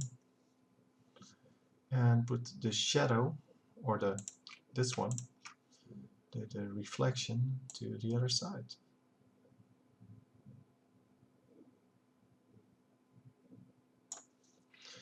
The rest will still work exactly the same, so you just plop it in here. Then you either rotate it or just scale it. I think rotation is the only way to go here. There you go.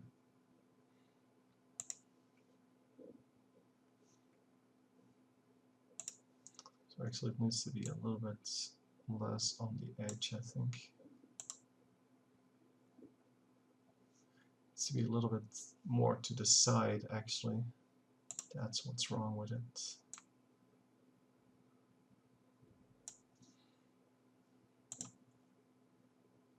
No, they look kind of similar. Yeah. So getting a better overall design here. Let's go into something that goes to the right, obviously. I guess we have so many big ones already that it would be nice to have like a very small one. So here, here, and then on the other sides as well. So we get 4 of those. And that way we kind of just have something going on. Like, yeah, filling this with one big one would not really fit what I had in mind. Let's make a smaller one and just see what that looks like. So solid. Let's go into some kind of color. As you might have noticed, yeah, it doesn't really stay alive anyway, the color. Yeah, let's not do it like that. Let's just pick up someone who already has a circle. Might as well, right? Might as well make it easy for ourselves. Position, drag it over. Make sure that you keep the X and Y the way you want. Well, actually, in this case, it doesn't matter. But yeah, if you're going for something that should only move horizontally, then definitely it matters. Yeah, expansion. So masks, mask 1, expansion. I'm going to make it, yeah, tiny compared to the rest. And then put the dark gray into something a little less dark. Duplicate it, hit the masks, duplicate the mask, make it a subtract mask. Well, how many times have I done this now? I don't know. A lot. So pull this back, then pull this back, and oh, since we have the same color, that is just excellent. So now I have to do everything again, because now it's going to close all the mask properties. So crappy that it does that. But hey, nothing I can do about that. There they go. Mask, expansion, expansion. Yeah, I have to change color first and then do all the rest.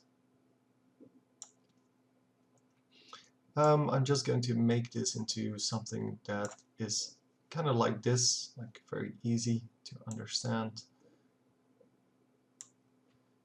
So I put 2 pixels on there, maybe a little bit more, 4. There you go. There you go. A little bit of this, maybe draw it back a little. Oh, come on. Yeah, it's fine. Just duplicate this, make it into something darker, just for the contrast. That's a little bit too dark. Although it's going to be feathered anyway, so not that it really matters. Actually, let's just edit this one. It's already open, might as well.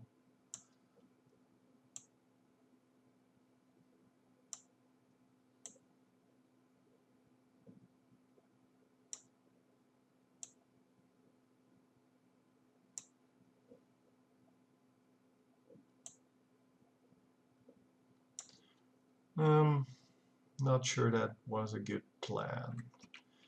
Okay, let's reverse this. And put this one up top. And start editing that, because apparently I didn't like that. Oh, I duplicated the wrong one. Oh no, this is the one. Yeah.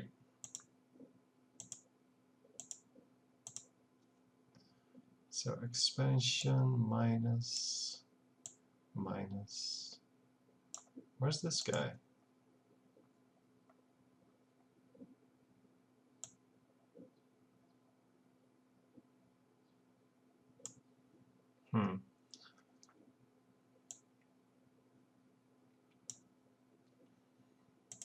Should actually make this a little bit brighter even.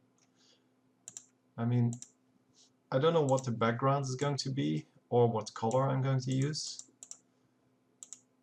but brighter is definitely better in this case.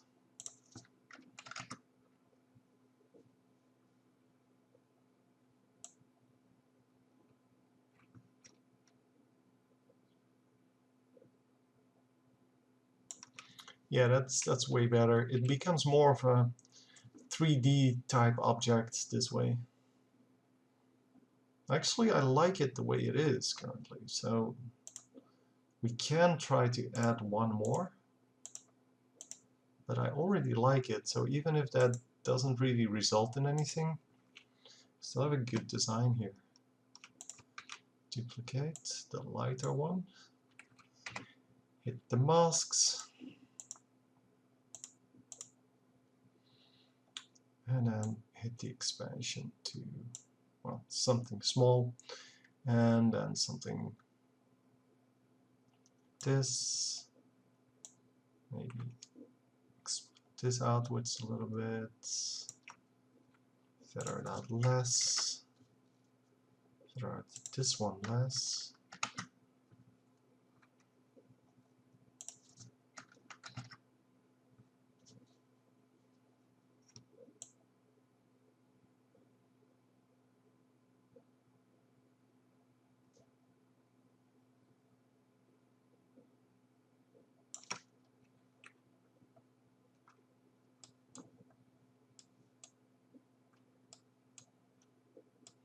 Okay, I'm not sure if I like that better than without it.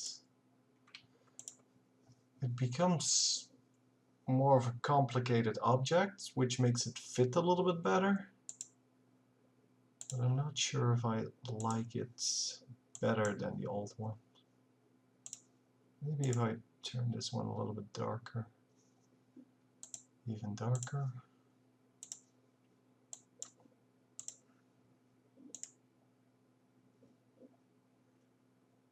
Yeah, this is better. Now it becomes a little more of a subtle thing, and then the difference between this and this is just a very small amount, which is actually pretty good. We can even make it more subtle. Yeah, this is actually good.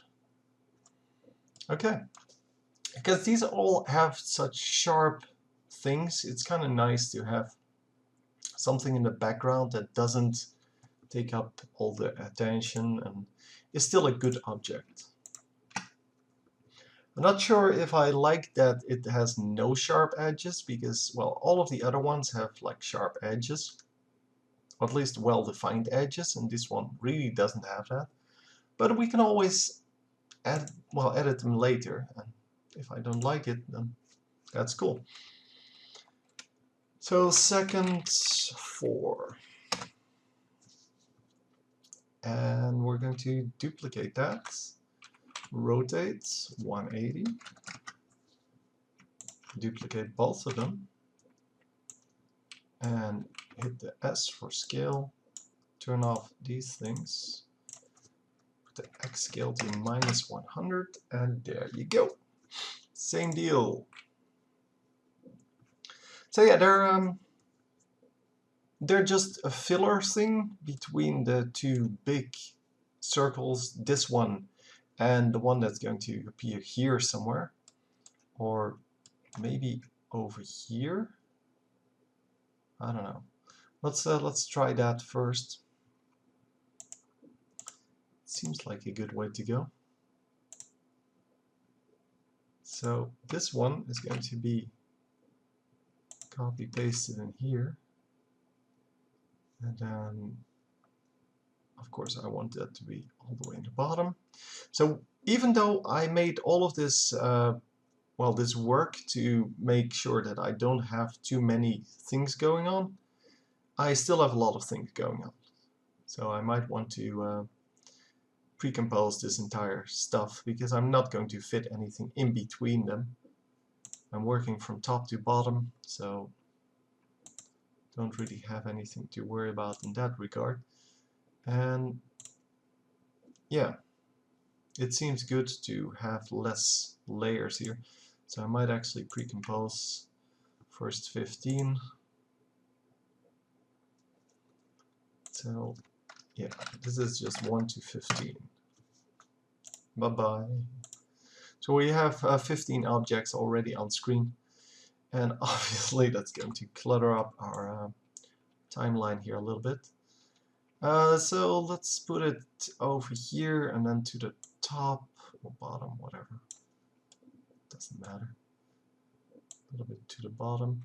And then we're going to hit the mask expansion to be quite a bit bigger. It shouldn't be bigger than this one, so it shouldn't pull over the top of this one. Well, you can't, because you don't want to run out of that space there. But we can just make it like this, and then move it to the right a little bit, maybe, something like that. And of course, you do need to take care of who's going to overlap whom if you do it like this, because they're going to overlap. But is this one going to be over the one in the bottom or the other way around? And are you going to mirror that left and right? Are you going to do something else? So if you do it like this, you have to make that decision. And I'm not sure if I want to make that, because currently nothing is actually overlapping. I made these things so that they don't overlap. So I might just want to put this one over here. Maybe make it a little bit smaller. But just put it over there so that I don't have to deal with the overlap, and then I can make circles that go like this. But they're underneath this one, so I don't have to choose who is over, well, who is on top, who's on bottom, basically. So position, let's pull it back a little bit. I don't want it to be too much. This is basically the biggest I want something, except for the middle one, to show. So these are on top, so yeah, they're going to show quite a bit. But these ones, yeah, they're better if they're hidden for part of it, because it makes it more of a stack, and you're trying to build a stack of stuff. Let's duplicate this I'm going to put this in the bottom because I'm not going to edit it. And this already has everything open. So duplicate, except for the color. I'm almost ready to just put a change to color on there, just to prevent them from closing down all of my mask properties, but because there's no real other option, and I don't want to work with effects if I don't have to. It's become really messy really quickly. Yeah, a little bit of this going on. Ugh, such a hassle. Subtract mask. Make this into the expansion thingy.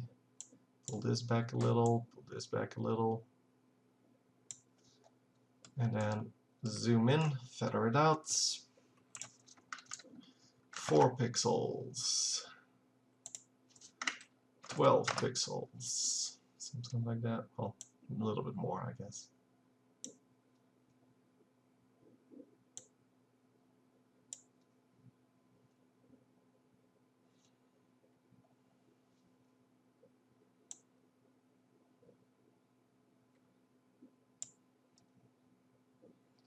Okay, so let's feather this one out 2 pixels, or 1 pixel maybe. It's less of a thing then. Yeah, this one has to be feathered out as well. Let's go do that. It's this one has to be feathered out, just like 1 pixel. And then this one. No, it's actually left, right. Yeah.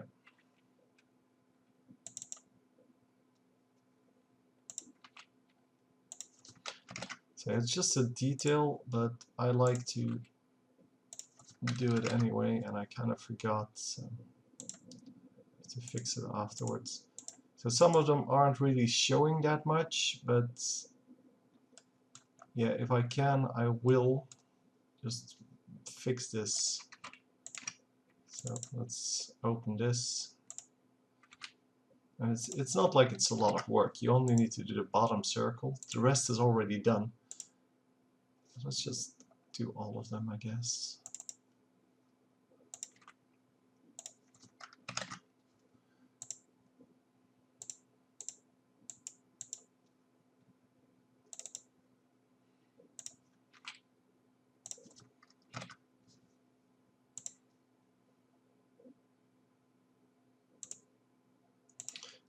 So yeah, let's do this one as well. Feather 1 pixel. And there we go. Sorry about that, but yeah, it is kind of an important thing to get that on all of them, because now you can see that it's a way more subtle thing, and it's not looking blurry or anything like that. It's just that it looks just better. That's all there is to it. You just want it to look a little bit better. Anyway, let's get back to designing this one. So this one was just done. Then we're going to put on the second one, I guess. Let's make it darker, an in-between color, and make something that, yeah, it doesn't really have this same setup, more like this, like little ring of some kind. Let's pull this back, let's pull this back, and let's feather both sides out for only 4. So it's more of a sharp ring. This one really is dark, by the way. Guess I need to up that a little bit to make at least some kind of impact. Oh, that's the thing all the way in the back. I meant this one. Is this transparent? No, it's not. It's just very weak color. That's better. So this one is then going to be a ring where we put these balls on them. We've done this before. Let's well do it again. So I'm trying to just put it right on top of this, and then I can move it up. Oh, I want that to be a shape layer. Because however much I hate them, I am going to use them when I need to. Shape layer. Let's put it over here then.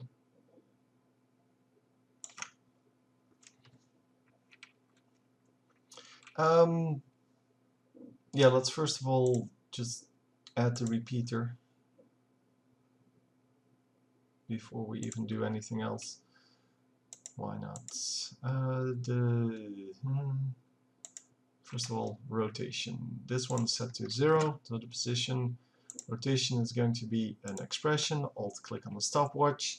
360 divided by the copies. There you go. Hit OK. Just click anywhere or hit the return key, which is the one on your numpad. And you should be fine. So now we can make this happen. Yeah, unfortunately it doesn't work yet because we need to put the anchor point in the same point as our transform.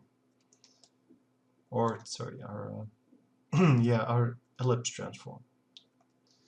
Technically it is the transform. Yeah, we're just going to see where it should be and then copy the value afterwards. So currently it's at 106, it needs to be at 101 because it's this value apparently. So not the one from anywhere else. And then we need to put it into the right spot as well. So the circle here needs to be, or the ellipse needs to be in this spot, I guess.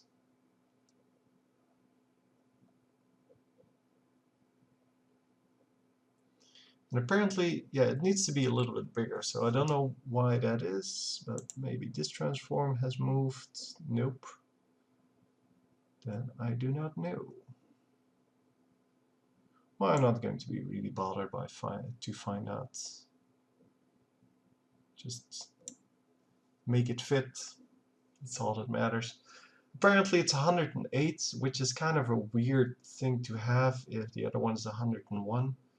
But this seems to be the right amount. I'm going to make them a little bit smaller. So let's say 20. It's actually a lot smaller. And then let's make a second. Oh no, we can do that afterwards. Let's first of all get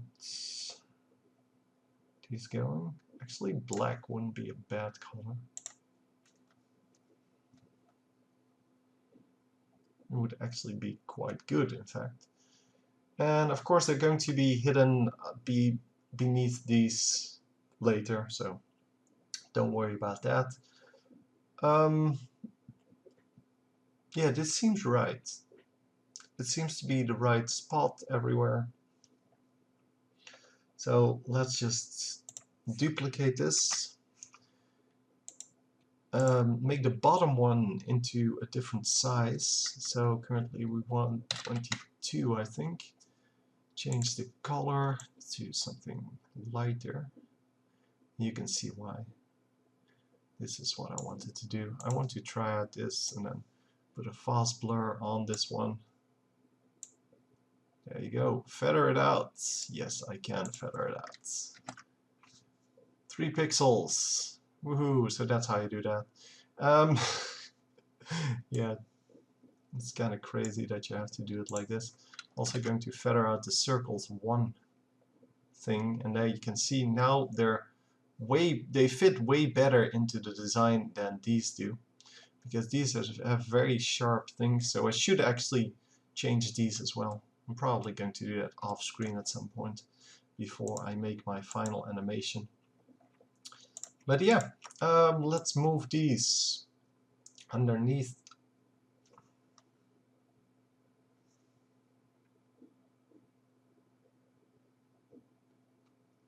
Let's move these underneath everything else, so so that they actually above the gray solid though.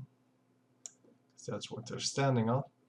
Maybe one higher, but underneath the 1 to 15, which is the entire everything else. Yeah, and let's duplicate this thing once more, because we still need to do the white spots on them, and obviously that's not going to happen on its own. So the path, just size, let's say 6 would be nice. Yeah, probably 7. 6 is fine. I don't know. Just something that is in that neighborhood. Yeah, we already have the fast blur on here, so might as well use it. And we're going to make it 6, which is kind of a lot for something that's only 6 big. Then we're going to duplicate this entire layer and set this to 2, and then you can see the difference. So without this one it becomes like this, and without the top one it becomes like this. Well, the combination gives you a more natural glow, and this is why black is actually good, because it looks like it's really nice with the, well, with the reflection on there. We can actually feather it out a little bit more. 3. Maybe make the other one 8. It's less of an obvious thing. But yeah, I now hid it behind here, so you can see that it hides behind whatever is on top of it. And now we need to make something in the middle here. So I'm not going to make another layer of these balls, because there's so much work to make compared to the other things, which look fine as well. So no, not going to do it like that. Just going to duplicate this. Actually, not this. Well, might as well. It doesn't matter. Yeah, I'm just going to delete the second mask. That's why I didn't want the entire thing, but yeah, it's no work at all, so might as well.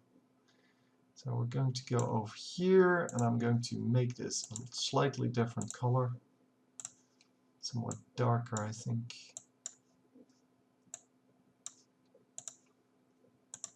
There. Feather it out a little bit more. So it becomes more of a... I don't even know what this is supposed to be. Yeah, let's do another one. Make it a different color.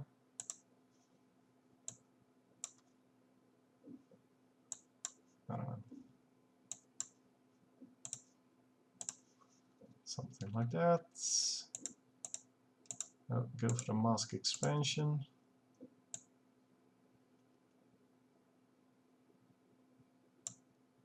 Go for the feather. I don't know. It's not what I was looking for, because it doesn't really look good. But yeah, we can fix that by just making more stuff, because as always, that's the only thing that matters. Just having more stuff. Duplicate the mask. Oh, I forgot to change the color. Make it light.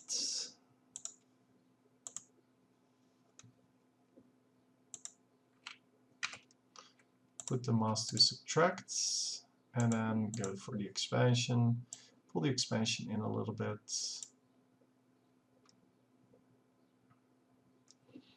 This one shouldn't have too much feather, like 1 pixel would be enough. This one as well. Well, okay, not entirely. Should have some feather, this one. Yeah, let's try to find the edges here. This one definitely shouldn't have 9 feather. Let's put it to 0 for now. I wanted to have that one, but yeah, 1 pixel feather. It's good. And then the mask needs to be a little bit bigger here.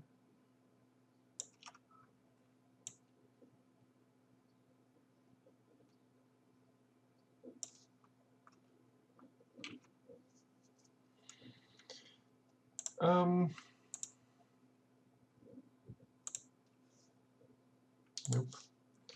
Duplicate this one. Yeah, one of them. It doesn't even matter. Just hit mask, delete the second mask. Let's make this actually white. White seems to be the color for these reflections. Might as well go for it.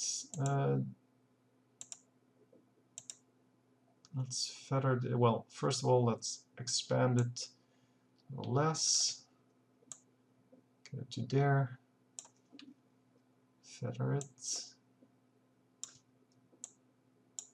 No, don't double click it. Just do it like that. Smaller, smaller, smaller.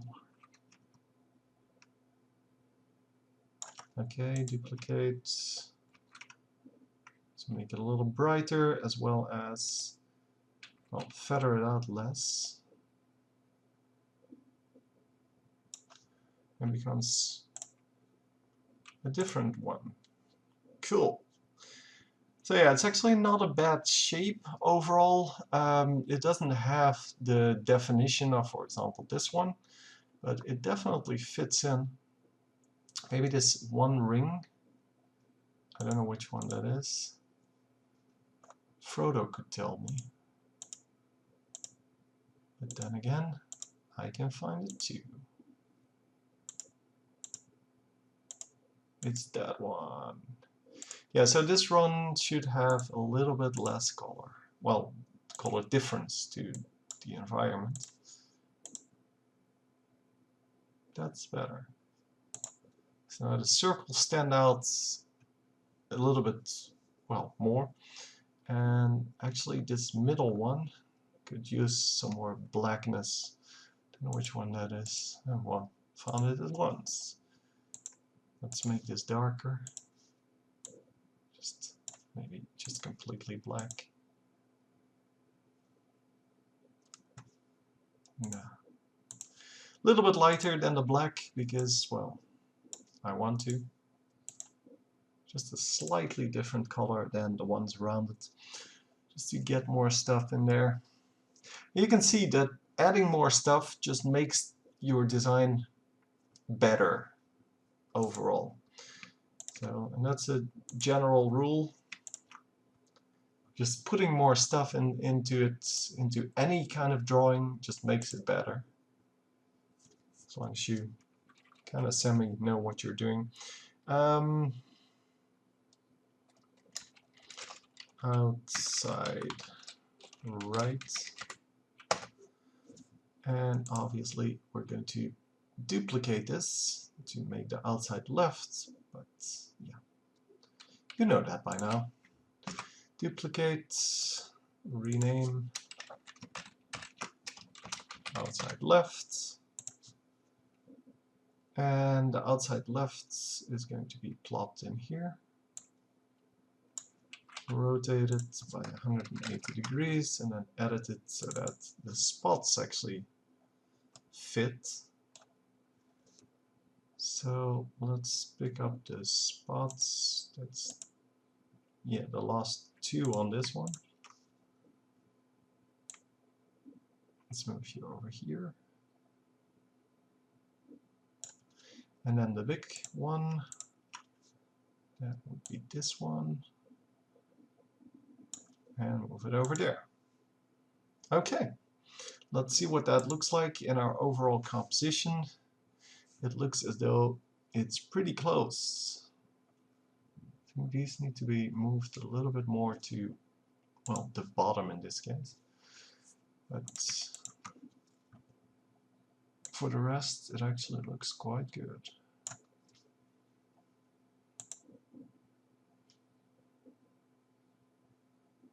Yeah, okay, let's go with it. Of course, don't forget to save it.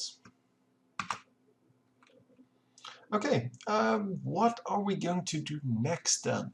Well, it seems that we have kind of a room over here for something that's semi-big. Doesn't have to be like super, but yeah, seems like a good spot. Let's take this one, just paste it in here.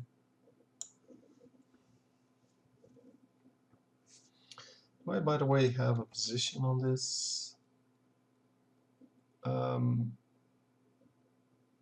Why is this not exactly 360? That is so messy. See, this is what I mean. This is why you normally need to drag out everything. Oh, all of these are messy. This one is actually 360, and these should stay that way. So 360 on everyone. And then these need to be moved up a little bit as well. So 370.3 apparently.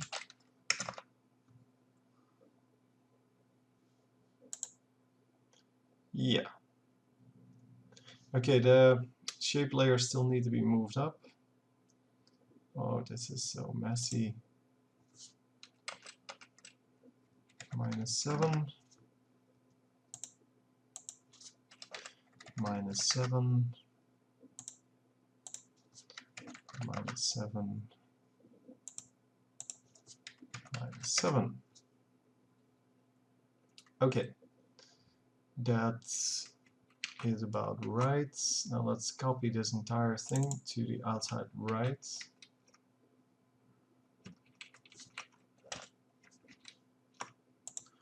And then change the ones that we just changed on the, well, on the other one.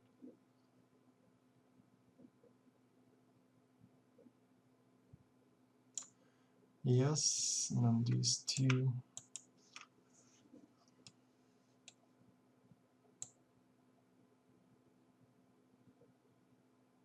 To right there. Okay, so let's hope this this worked. And even though you're not really going to notice those 7 pixels, as soon as I know it's there, it just, yeah, it has to change. I think, yeah, I already have them selected. These need to be more like there. Yeah, this one as well.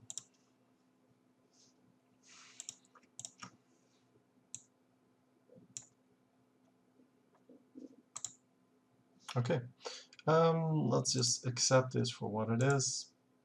It's at least close. So yeah, 360. Even though it's not going to matter because I'm going to move it anyway. Oh, yeah, I really hate it when that happens. Sometimes you gotta do what you gotta do. So a nice big one. Let's make it even a little bit bigger, not too big, because once again I don't want to cross anywhere near this height. So let's just go for masks, expansion. There I go. Okay, this is fine. We are going to change the color then. And let's change it to this color. It's exactly the background color. Not exactly, but it's fairly close. So let's just duplicate, make a new color out of this one. Make it a dark color, like that.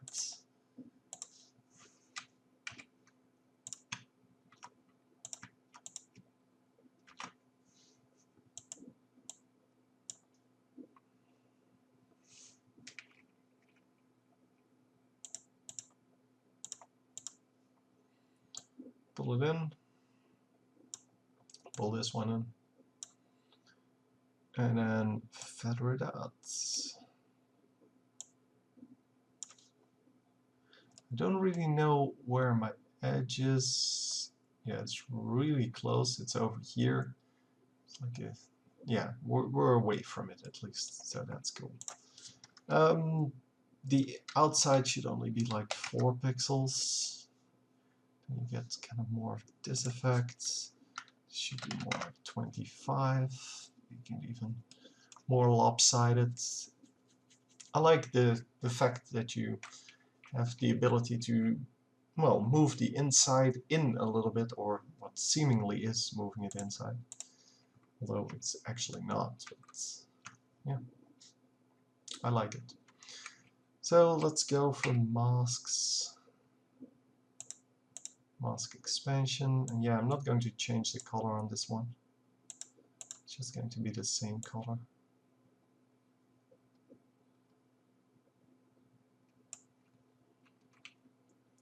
And now we're going to put the feather on the outside to really high and on the inside to really low. So 25, and this one's going to be 4.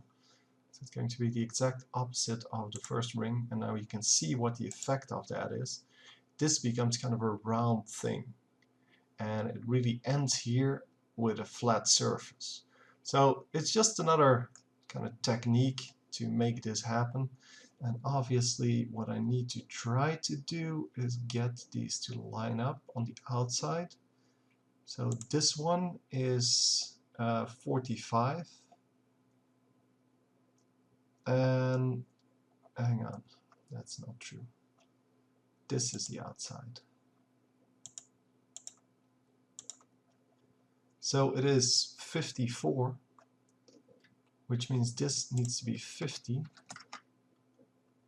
to actually line up. And yeah, we can actually work with that just right off this. We could also make this a little bit bigger, like 40. But I think it was actually fine. This is actually fine. So yeah, it becomes a ring now. So it's round because I faded, or I have 2 sharp edges, and I faded it on both sides, well, the same amount or about the same amount. It's actually exactly the same amount currently. But yeah, it becomes kind of more of a round shape. You just try to create what you want to see in that. And yeah, this is cool.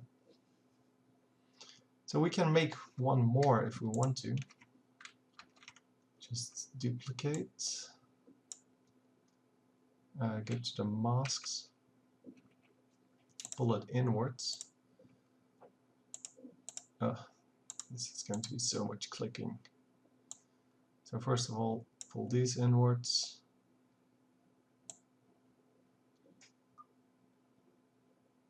Like over here somewhere. 75, 70. Minus 70.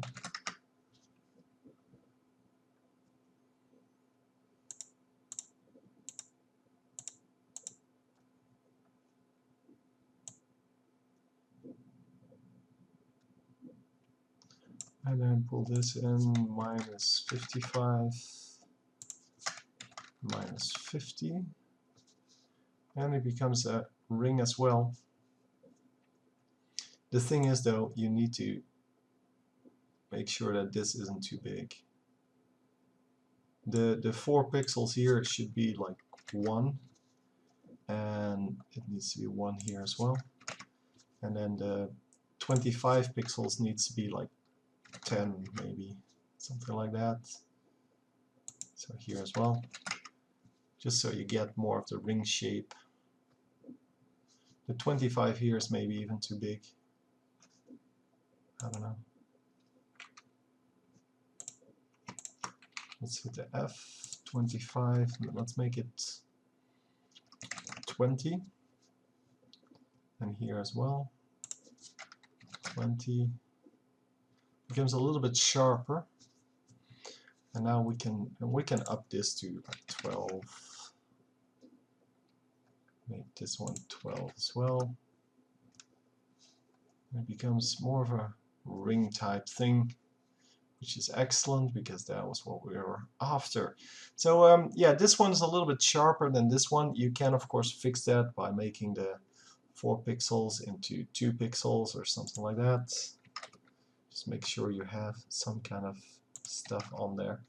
And I forgot to feather the outside of the previous one, I think. Oh no, this one's already feathered. Wow, it comes feathered now because I keep copy pasting everything. Yeah, let's make this a little bit of a different color though, because it would be good if we had some kind of color variation going on. Layer solid settings. Of course, we can choose to make it lighter or darker. Currently, I think lighter is the way to go. Mask expansion to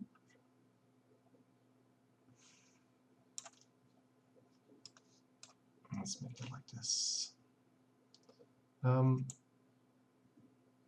This is actually, yeah, the -50 is just the right value. So it's feathered 1 pixel, that's excellent, and we should actually make these things different color as well. And we're going to do that by just duplicating one of these, putting it underneath the other ones. I don't know how far underneath I need to go, but I think it's here. And we can make the rings. Let's first of all hit feather, set everything to 1, and then go to the mask expansion and just try to create some nice stuff.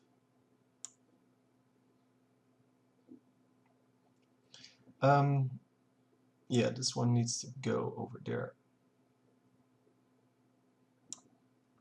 This one needs to go over here somewhere. Okay, the feather is going to be like 2, just to make sure it fits in. And it needs to be a different color, obviously, but it should fit in wherever we place it, or whatever color we give it. So I need to make sure this one fits in first, and then if we pick a better color, it will definitely fit in. Actually, black is not a bad color. It's a little bit too dark though. Maybe something like that.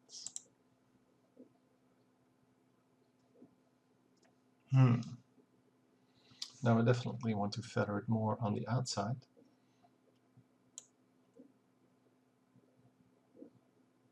Wow, we even get a nice little reach of light going, which makes the contrast even bigger.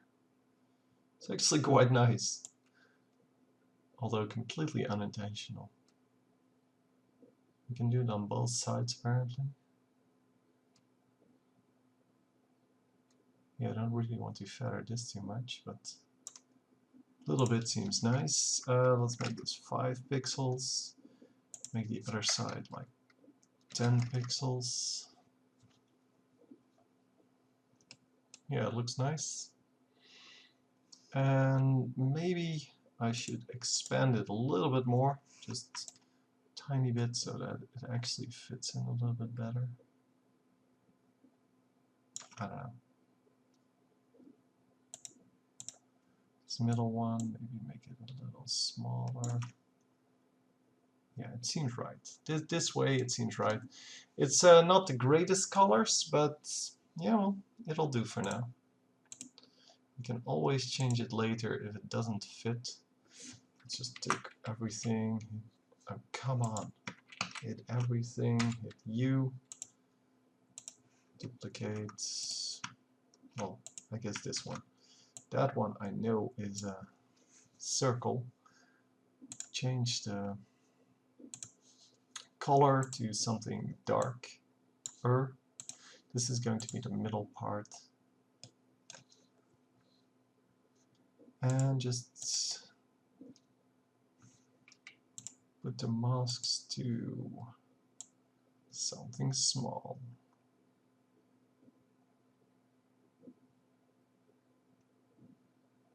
Okay, like this, and then feather it out, maybe? I don't know. This seems like a good thing. Expand it a little bit more. Holding control, by the way.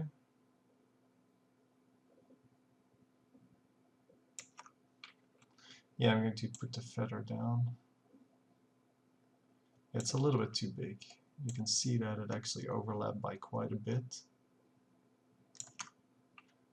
Feathered by 2 pixels. Okay, 1 pixel. Still not great. Okay, that's better. So, is this how we want that? Or do we want, for example, from these kind of balls in here? I think we have enough of the balls. Might want to do something now.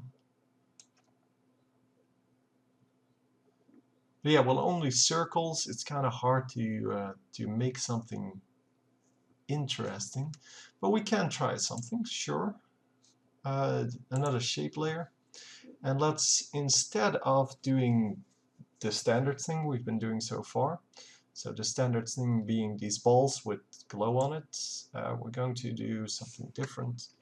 We are going to make a ball because I want circles, not ellipses. We're going to put a stroke on it. It's not how you do that. Click the word stroke, not the thing itself. For now, let's just make it white, and let's turn off the fill. Click the word fill.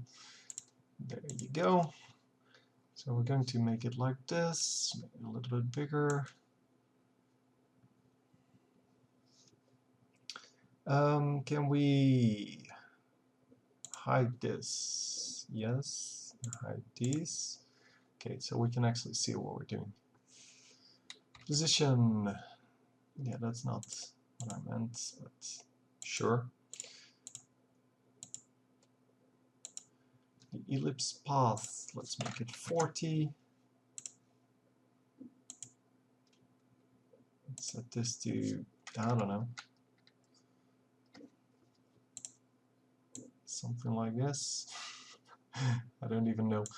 So yeah, we can actually see that from these guys.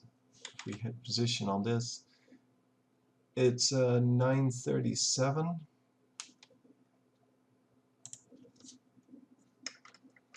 So 937 minus 301.5. So it needs to, this minus 640, 4.5 to the left. So 4.5 to the left means 306. Okay. Apparently it's minus 9. Yeah, there we go. That seems about right. So we can actually make it a little bit bigger if we wanted to. Yeah, it's all good. We'll see. For now, let's just add a repeater. Make this into a thing. First of all, set the repeater properties, the position to 0, the rotation to alt-click 360 divided by the copies. Just equate to copies. There you go. And now we need to set the anchor point so that it actually fits and everything. I don't know where we are. Seems that we're way to the left.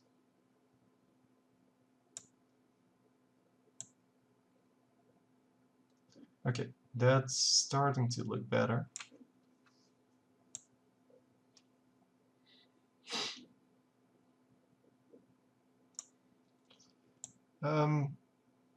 So 302, can we find a value similar to 302?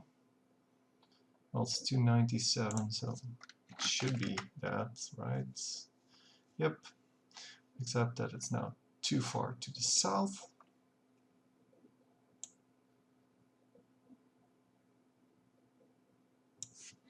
Oh, this is position of that guy. We need to have position of this guy.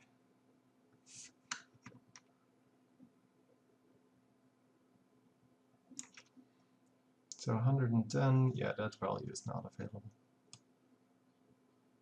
Not straight up anyway.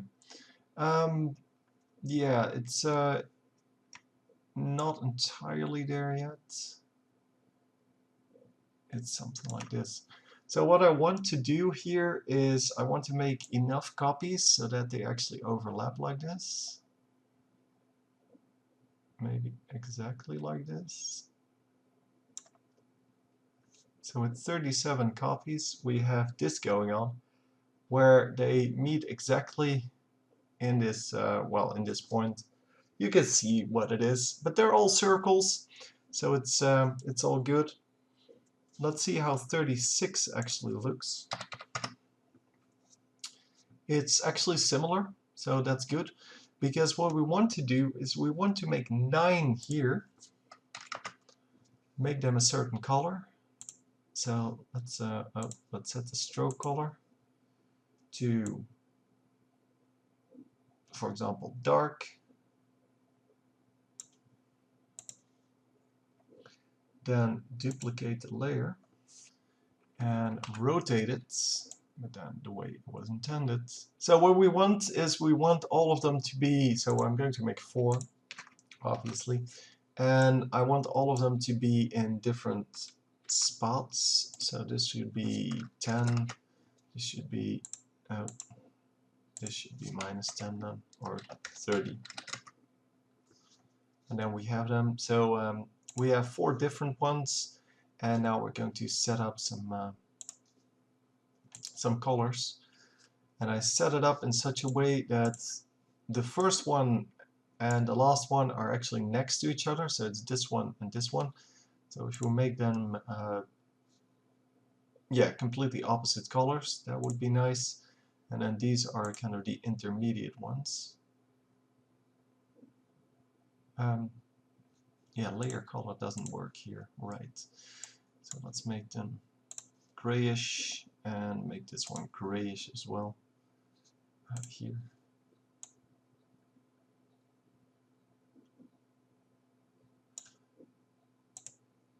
Okay, so 4 different types of gray tones. Should be interesting, and you can see that it's becoming a completely different effect from what we used so far. I don't think that black is a good fit here. I think this is better. Actually, it's really close to the original color.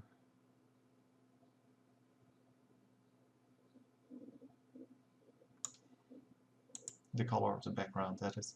So yeah, different effects, lots of work, but you might have noticed that.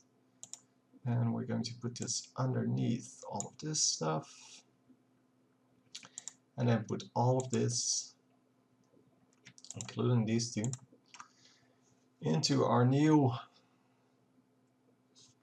yeah, let me show this, into our new, where are we, third 4, I guess. That's what they should be called.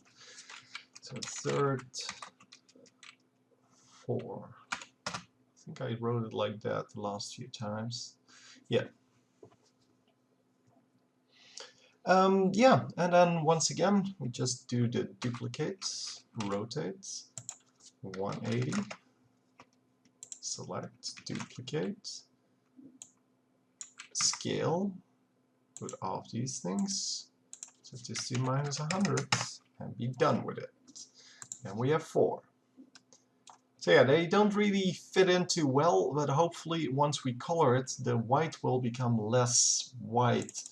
I can also just say, yeah, I don't like the white, because that's the one color that's really off about this. Yeah, let's make it like this. It still doesn't really fit with the rest because it has such different shapes, but because it's underneath all of this, so all of this is on top of it, I don't think it really is that distracting. and it definitely has a lot of circles on it, so like that. So we need to have one more over here and maybe one more over here, but then between, or yeah, overlapping this one basically. I would like to have one more, but we'll see how if we actually make that.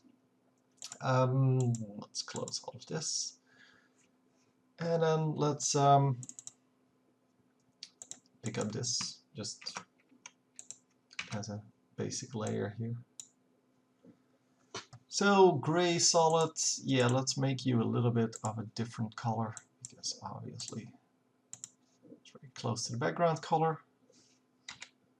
The Y position is going to be back to 360, and we're going to move the X position until it's actually correct.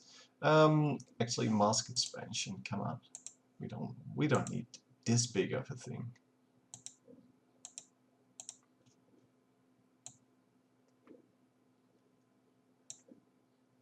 So then we have position already here.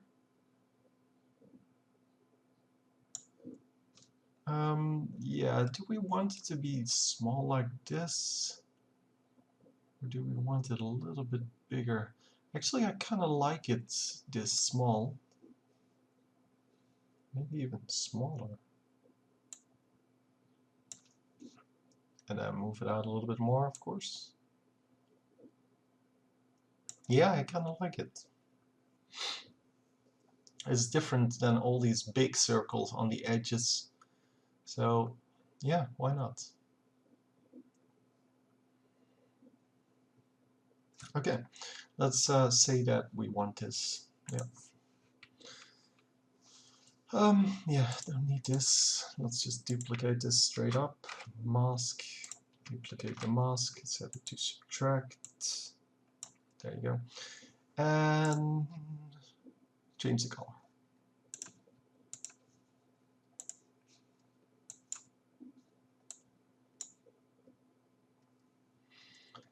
Yeah, let's make it something bright.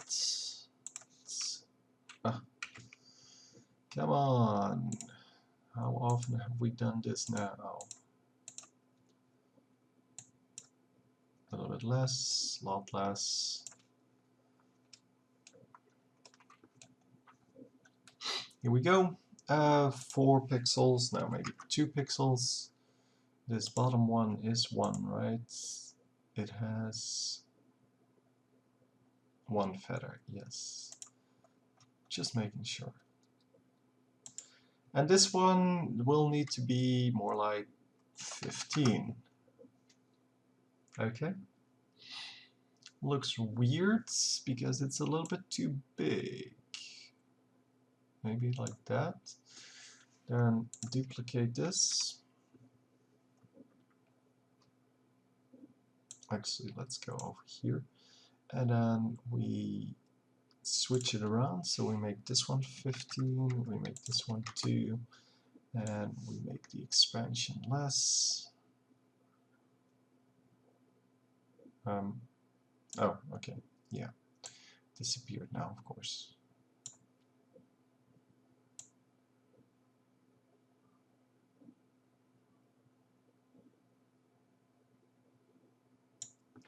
Okay, like that. So it's the opposite of these ones where this, yeah, we had this thing that was light in the middle and then the dark on the outside. I'm not sure if it works though. Currently, I don't think it actually works, but maybe we can make it work.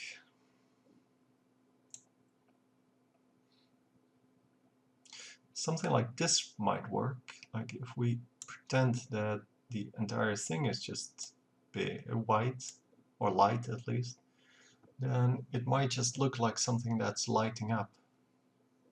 Especially if we color it later on, might actually look okay. Let's go for some kind of extra expansion here.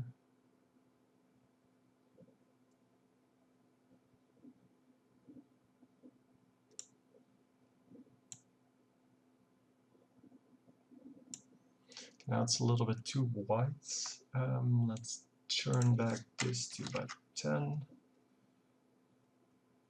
Turn this to about then actually no, what I had last time was better. This is actually better. Yes, the expansion that I need to worry about. So the middle part, that's this one. So we pull back a little bit. Holding Control so that it doesn't scroll too rapidly. We can grab something like this, and then this one needs to expand a little inward. Not too far, because then we lose all that color information. Maybe more like this. I don't know. We want the color difference to be there, it's just that I don't want it to be too much available either. Just trying to create a shape here that actually would make sense in the real world, and that seems to be kind of difficult. It's a very small difference between something like this, where it looks like nothing, and something like this, which would be too white.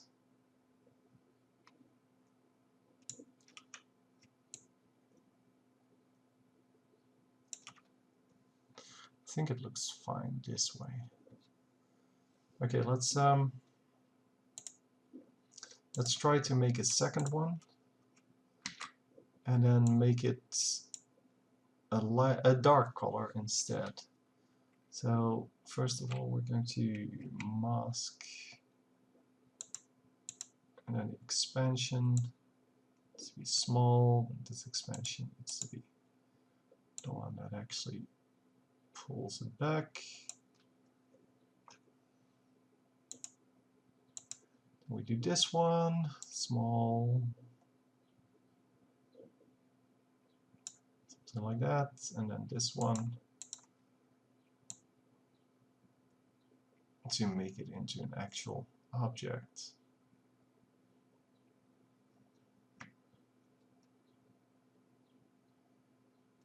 I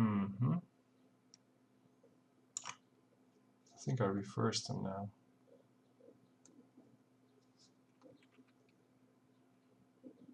Yeah, now I have the insides. Yeah, let's just set all of them to 1. All of the feathers. I think I reversed them. So this one needs to be big. Oh no, this one needs to be small. Okay, so 2, which means that this one needs to be small. So I did it correctly. I just had values that were too high. 5 or something, 4. This one was 4 as well. And then the expansion needs to be tuned a little bit.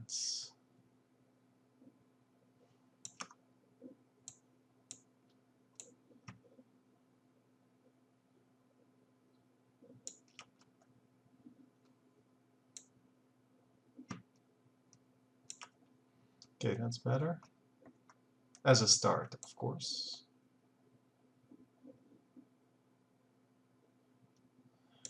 Now we can feather the inside, so that's the inside of the outer mask. It's this one, no, it's actually the bottom one. No, this is the inside. Let's make this 10, and let's make this one 10 as well, and this one then needs to be 2. Okay, let's change the colors on this. Solid settings.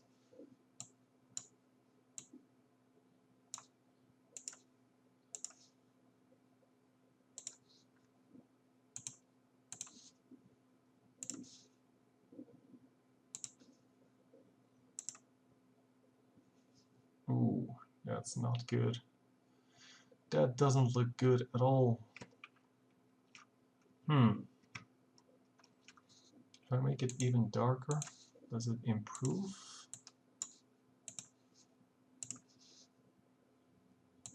At least we get some kind of contrast now.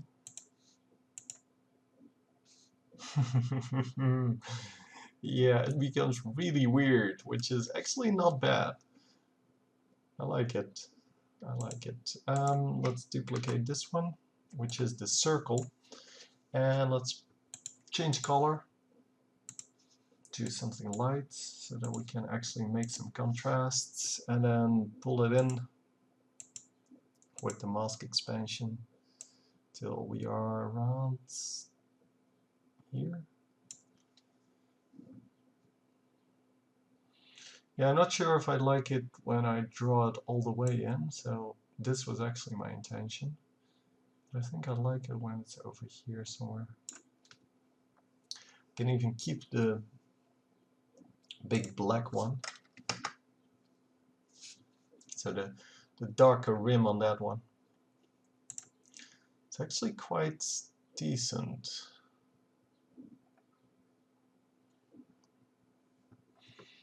It's definitely a weird shape.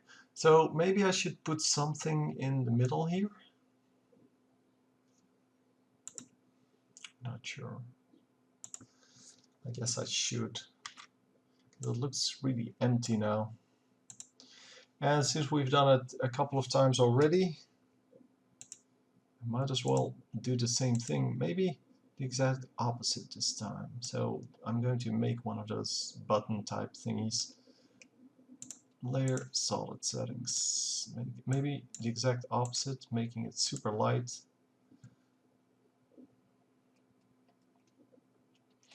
Mask. Expansion up a little bit.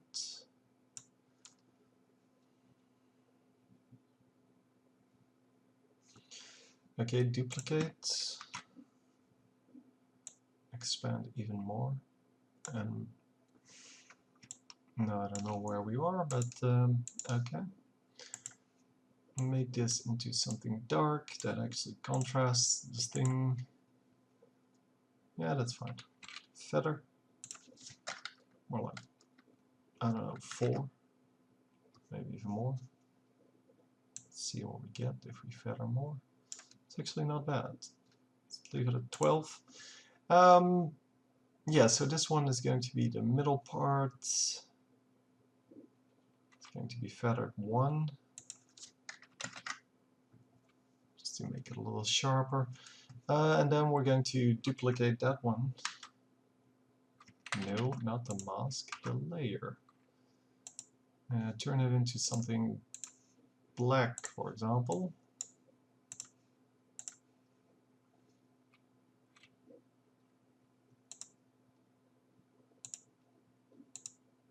Mask expansion, pull it back to about this size. And just move it over to right here. Feather it out by a couple of pixels. Okay.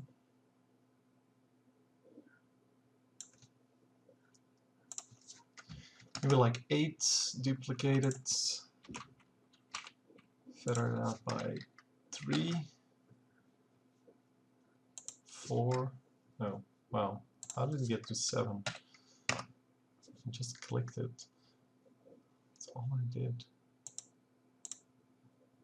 Yeah, it's a little bit too big now. It's not as big as I wanted it. More like that.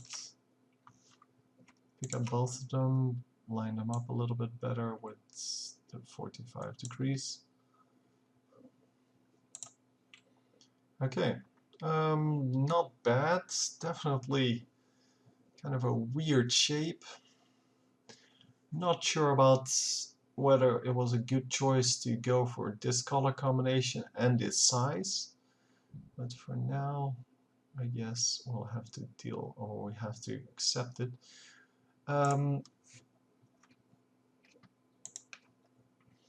Yeah, just pre-compose this entire thing. Layer, pre-compose. Extreme right. I did want to try it out in here though. See, that's where it belongs. That is where it belongs. Okay, so we need to rename it.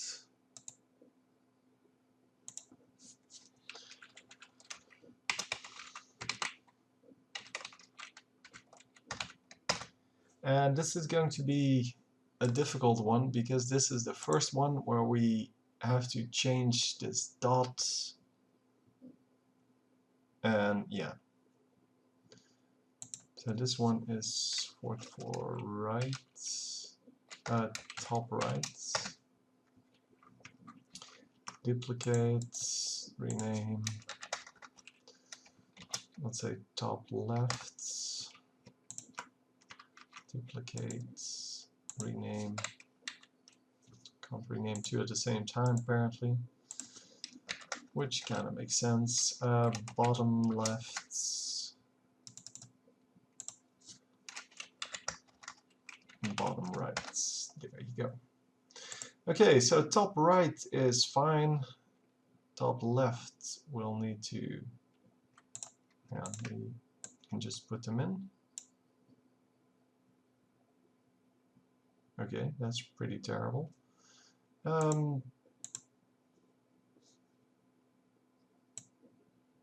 Let's just move them to wherever they need to go. This is top left.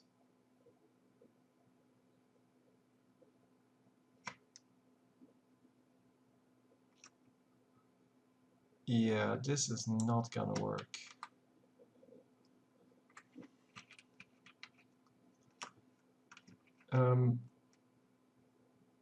No.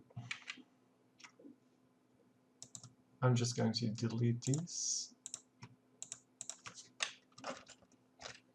Because what I need to do is put these into the right position first. So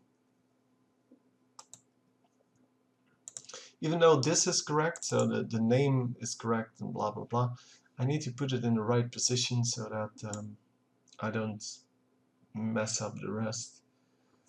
I'm going to have to take these out, put them in here, and I'll just delete this one straight up.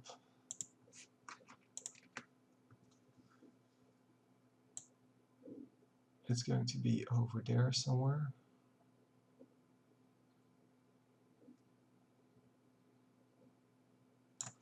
Okay. Now I can pre-compose them. And it's going to be called for top rights.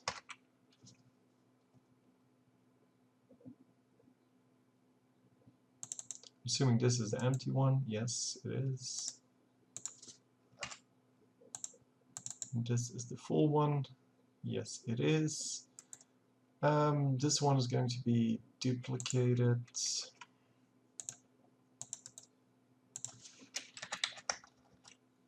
Top left.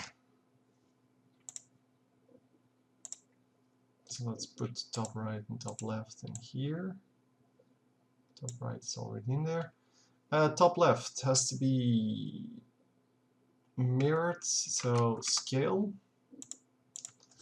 -100. So it has to move left to right. The little dot, that is.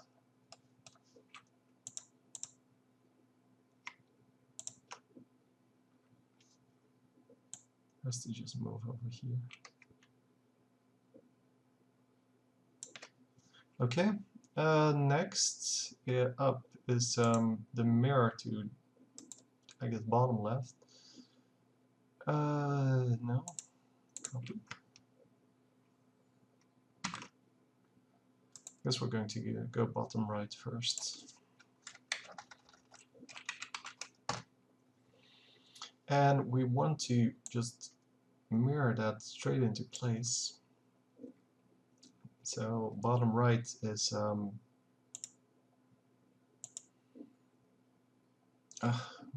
we might as well just scale that into place as well. No, wrong key. Minus 100. Yes, that seems right. So now it needs to move top to bottom. This little dot. So let's open it up. Top to bottom.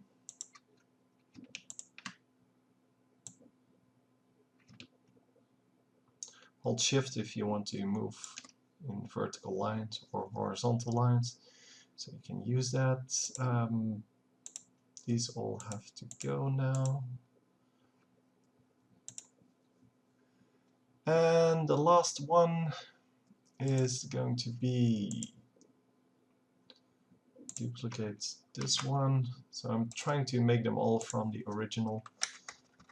And this one is bottom left, which has to be both mirrored and scaled, I guess. Well, no, we can actually just scale it to minus 100, I think. Yeah, that worked. This one has to be completely reversed, so top right to bottom left. And there we go. So we can move it like this first and then like this with the Shift key, but it doesn't matter since we have no measure of where we actually are or should have ended up.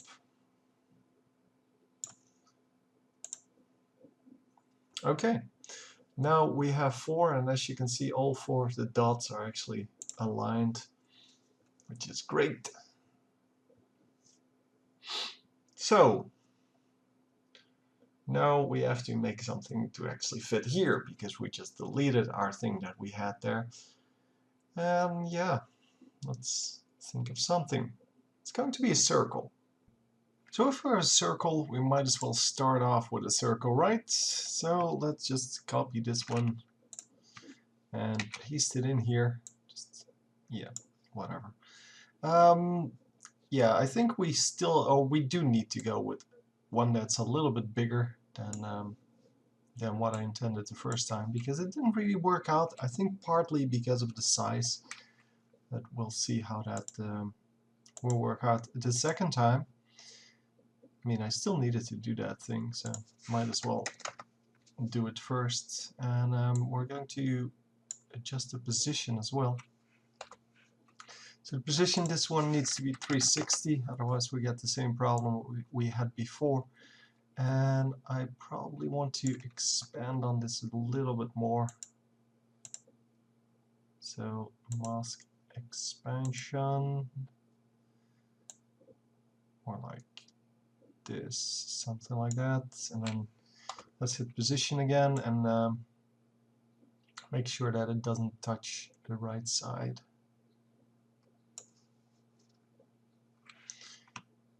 Yeah, there you go. Yeah, that seems right. That's a much better like finisher. So let's go with that, and then duplicate, mask, duplicate, subtract, other color. Let's make a dark color. Maybe a little bit too dark, but we'll see. So first mask, second mask. Yeah, let's draw it in first, and then make a little bit of a ring type thing.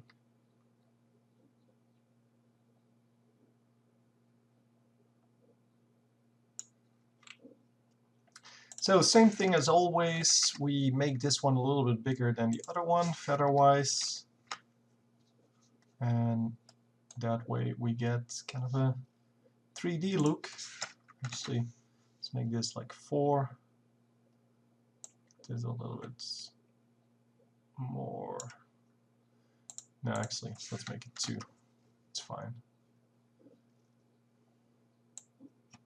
Expand it outwards a little. Expand this one inwards a little, and yeah, make this into like 25 or so. Yeah, it's actually way too dark. No, let's work with it for now. Let's see if we can actually make something that's a little bit smaller inside of it. So let's pull this in, then pull this in.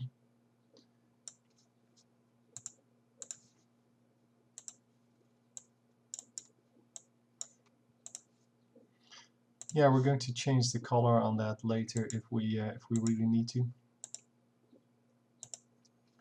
So for now, however, this seems fine. So I'm going to make this 30 pixels, and the other one is going to be like 2 or 3. That way we get a little bit of a different curve. Definitely one that's worth the trouble. Let's expand this a little bit.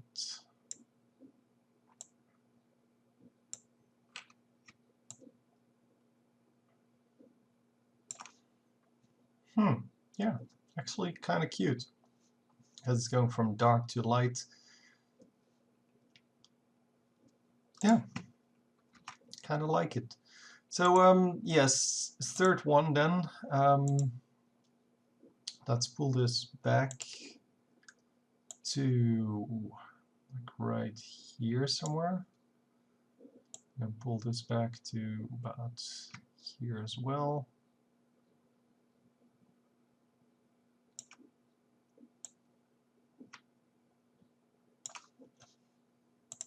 Okay.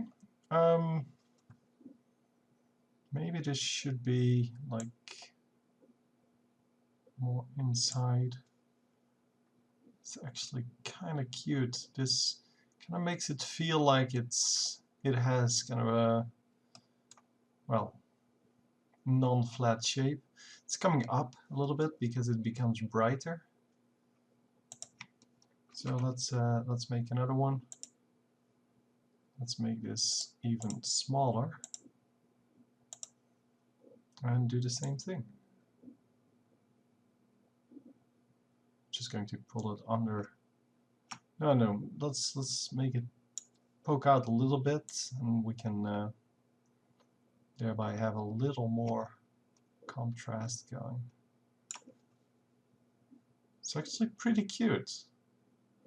It's really simple, but it's really cute. Okay, I'm going to push this out though, and push this in a little bit. We get a little bit of a steeper effect. And then this last one, yeah, that one will have to do better. Yeah, it's actually it's a good form. It looks okay. Let's just call it that. It definitely fits the picture, and it's a nice way to, well, to end this. Yeah, with these little shadow type thingies, it's really easy to make beautiful shapes. Okay, recompose,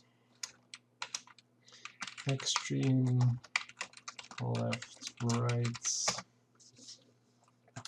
Okay, we duplicate this, of course, just straight up and rotate it by 180. Okay.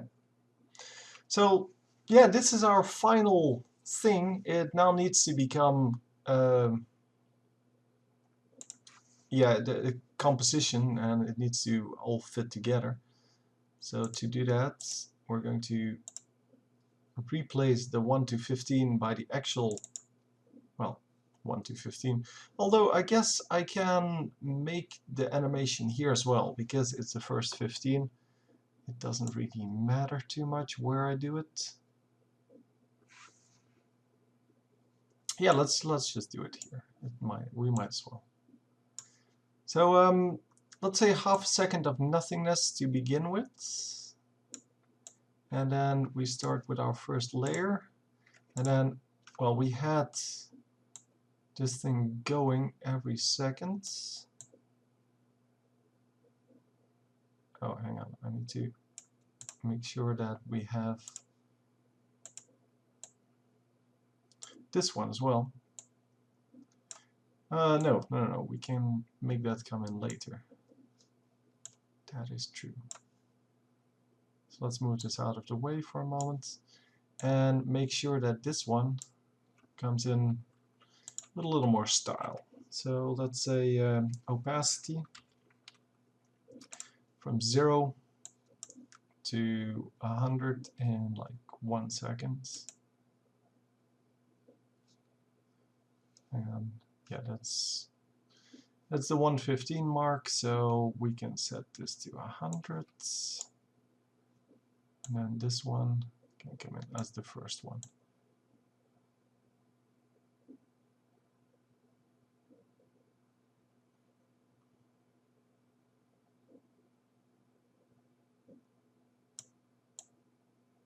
Hang on, because this one is actually lighting up at the 15 mark, if I'm not mistaken.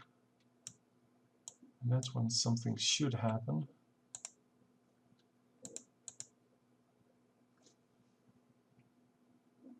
So yeah, let's kind of put that on hold for the first second, so that it is kind of, well, not kind of, that it is black for the first second.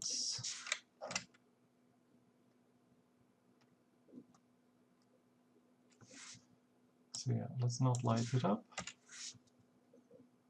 And let's make this, well, just completely black. It should stay black, yeah. But if I delete this, so for the first second nothing happens, and then at 1:15 it all of a sudden becomes bright. Okay, so 1:15 is the first time it actually comes to life. So here we have nothing, then we have a circle.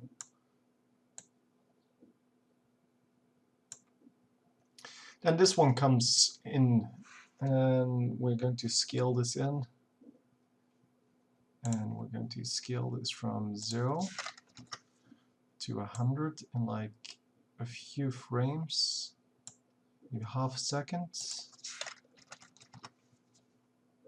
We can actually make something like an overshoot and then make it go back or something like that. Would be cute.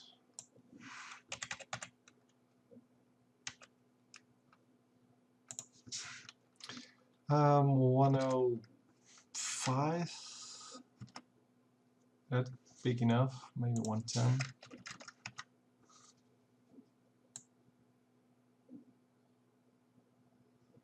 Okay. Then 95.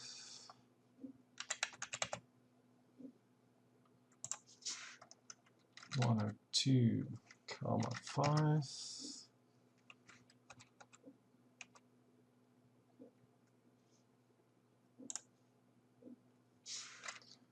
98,8, something like that.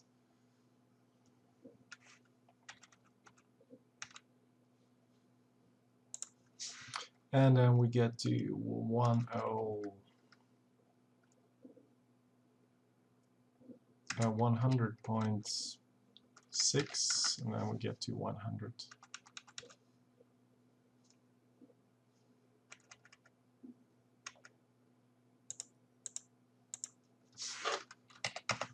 Yeah, you can't do point apparently. So yeah, 100. Now we need to fit it in. So we have 1, 2, 3, 4, 5, 6 of them. need to fit into 15. Well, we can fit it into 18.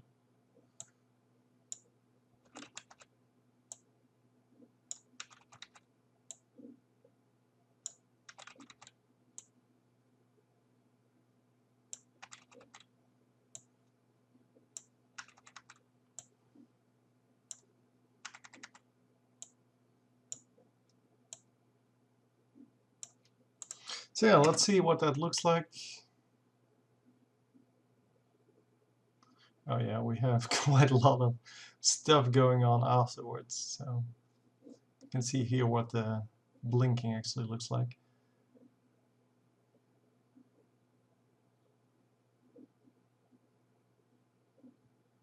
Okay. I don't know when it's done. Yeah, there we go. This is real speed. It actually looks good. That's actually really awesome. Yeah, so I kind of don't know how to make the RAM preview for a shorter amount of time. But yeah, so I can make it for the entire thing. That's just hitting 0 on the numpad. But I don't know how to do, well, the rest. Anyway, this is the first, so now the second one comes in, which is this one, I guess. So let's have that scale in as well. We can actually use the exact same thing, because it actually is kind of cute.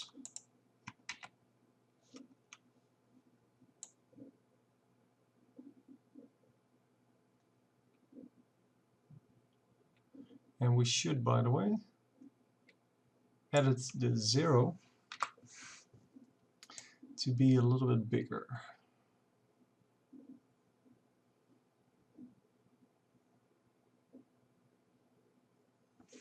Hello? Oh, there we go.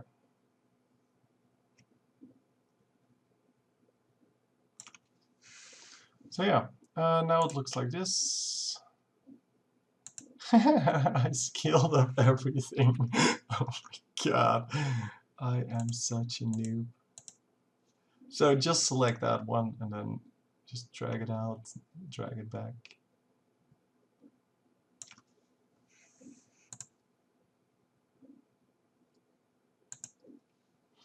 So yeah, of course you can do way more with it. We're going to do a little more with it in a moment, but yeah, for now it seems fine. So I'm making sure that everything starts at the 0 or at well, their moment when they come in, because that way I can edit the original layer between the 0 and 1 second, and it will always fit the animation, except for the first one, but yeah. So this one has position issues. We are going to go left to 4. Why is that 4? Okay, let's say, no, let's actually just see where we end up. Right about here. It's over there. Okay, and then we are going to go back to the original I have to fill.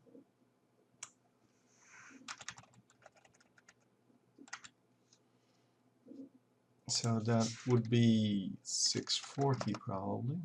Yeah, indeed.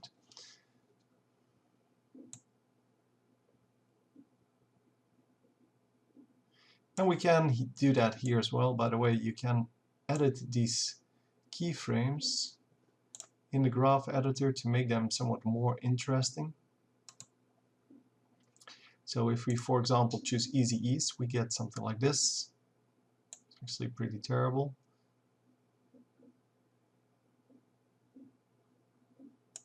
But yeah, it's yeah, the graph looks pretty terrible. The how it works is actually pretty nice. Let's see, Easy Ease. Yeah, my cats wants me to pay some attention, as you might have heard. but she's not getting it. Anyhow, this one can be done in a similar way. So we're going to go 3 forwards, then go to, I don't know, 650, let's say. I don't know how much 10 is. It's actually enough. Then 640 minus 5.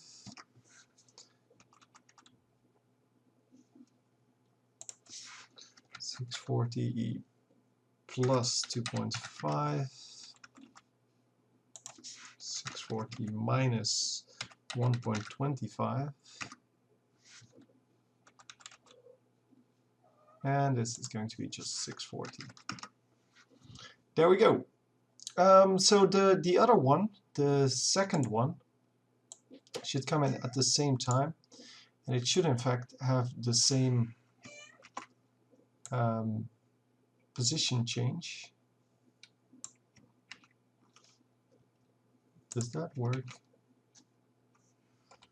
Position.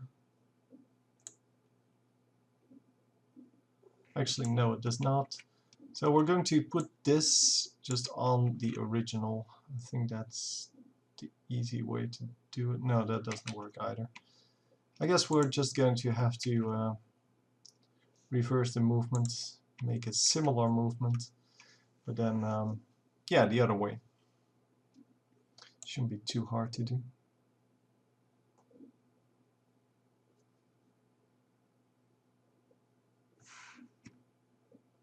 And yes, I'm aware I dragged all of the keyframes over.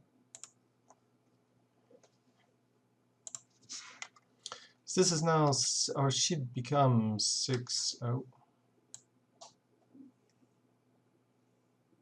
Yeah, I messed it up.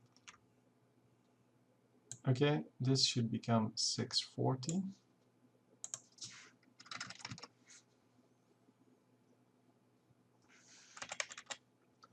So 640 becomes 630.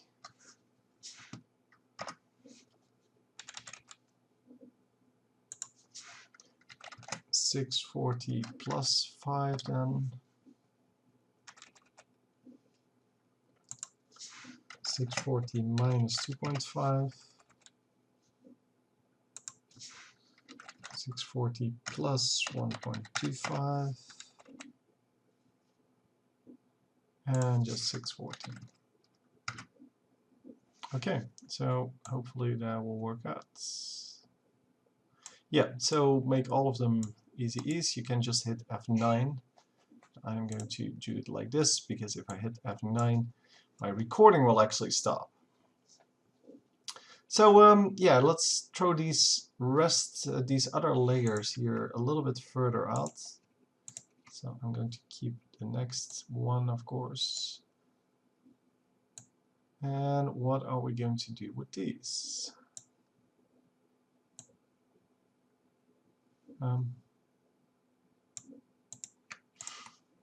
Okay, didn't want to select them at all. Yeah, so these are going to come in from close by. Yeah, I think I could have done this a little bit better. I can actually do this a lot better. But I think I'm going to stick with it. If you you make the animation on the original, then all of this is done instantly, but now, yeah, that's just a hassle. Well, I can still do it like this. Take this and then pre-compose this entire thing again. So layer pre-compose, then make the movement on this thing, and then use this in here. But wow, that really looks terrible without the things in here. But yeah, if I do it like this, obviously it will work, but it's not the greatest way to do this. So we're not going to do that. We're instead going to do this, and we are in fact just going to keep going with this. Hang on, I have to take care of my cat because She's really being annoying. I'll be right back. Okay, so we are back here. I was doing these.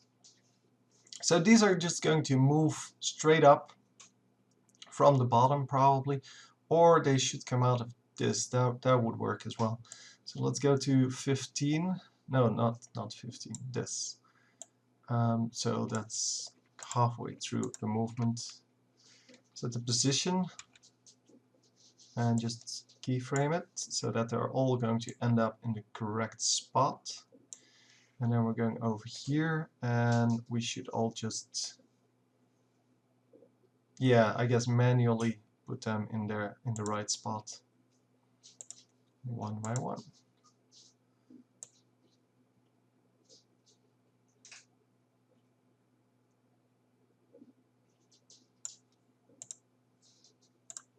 Okay, second one. I don't know which one is which, obviously.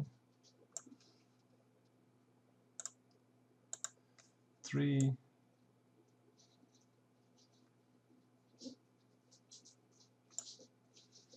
And number 4.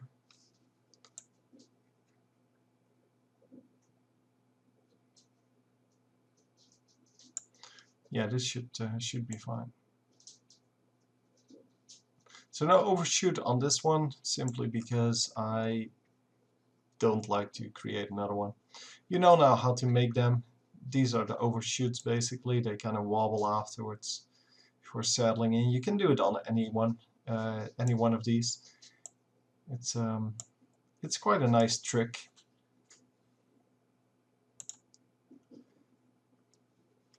So yeah, we're just going to set it up like this. So next up are the top big and bottom big.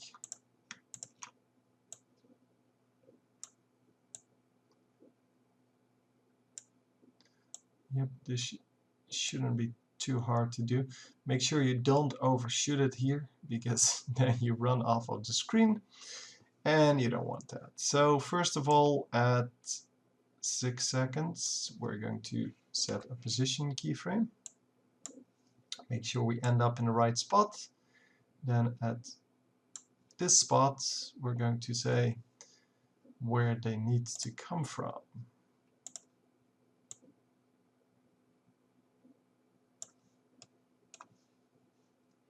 Which is going to be kind of hard to do. But I guess we can do it by just putting on a mask. So just get a mask tool. It doesn't really matter which one. I'm going to use a rectangle, but might as well just use one of the other ones and just set it to subtract. Do the same thing on this other one. Once you set it up to go to the top,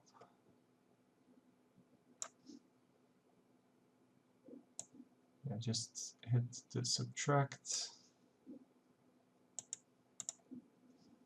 Just make sure that you can't see that. As you notice, you can overshoot it by quite a bit. And yeah, this one at least is okay. This one is,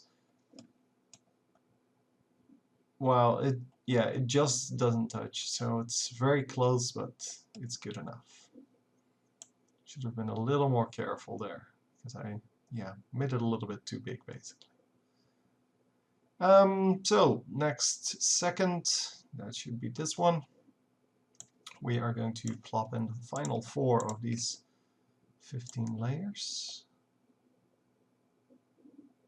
And that is these.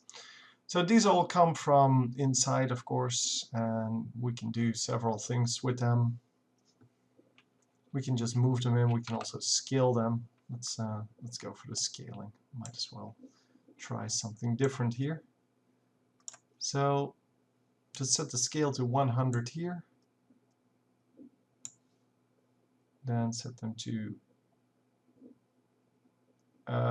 yeah, I guess 0 would be appropriate on all of them.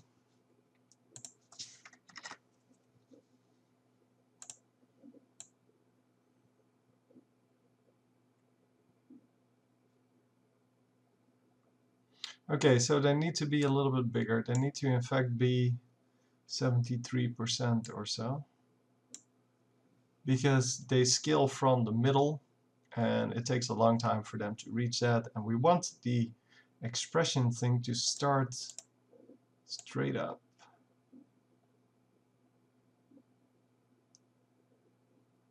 Are they all going to come out the same edge now or what? Yeah, that's kind of what I figured.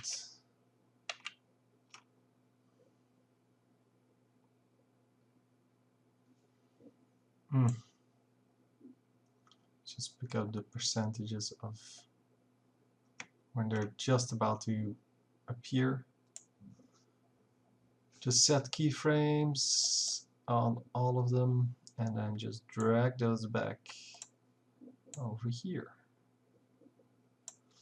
Hopefully the first frame will already reveal them. Nope. This will though. So once again, setting keyframes, dragging them over. So now the first keyframe does reveal them, which is exactly what we want. Okay, we can actually do something cute here. We go 7 frames into the future. We move these to there. And we go a little bit back.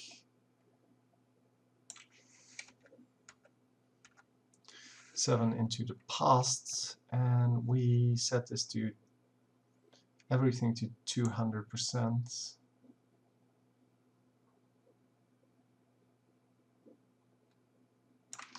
Yeah, hang on. So this is minus 200. These are 100. Oh, sorry, 200. Just. And then this is going to be 200s on all of them.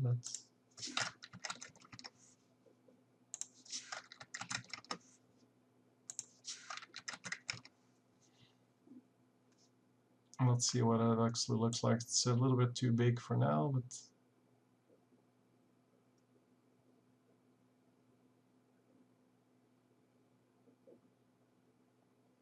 hang on. Why is this such a big thing? Oh. Okay, unlock 200s. 200s.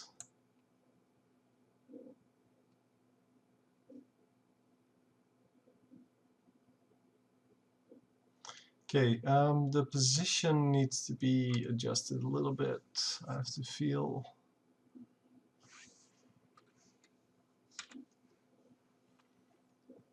Yeah, the position at this point.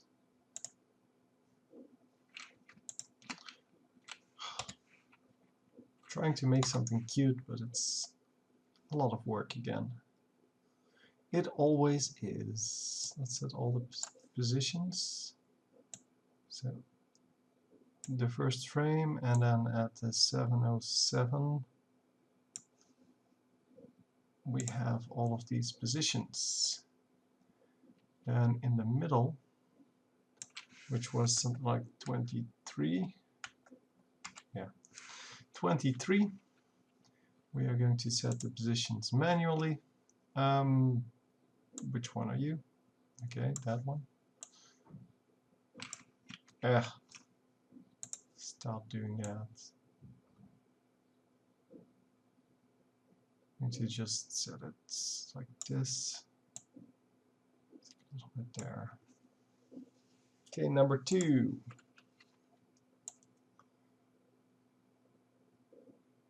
We're going to go over there.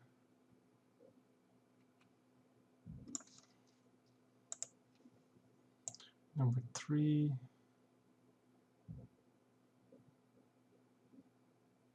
And finally, number 4.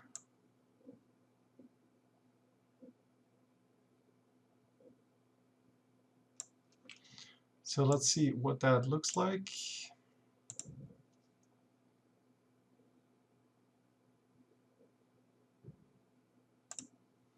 It actually looks pretty terrible. Yeah, so let's just forget the fanciness. Just put them right here.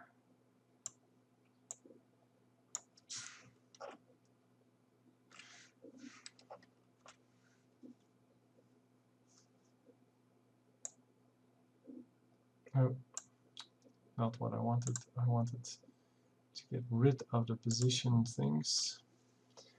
And same with the scale things. I want this to be over here, and this to be gone. So just a very lame way of doing this, but hey, lame is good too sometimes.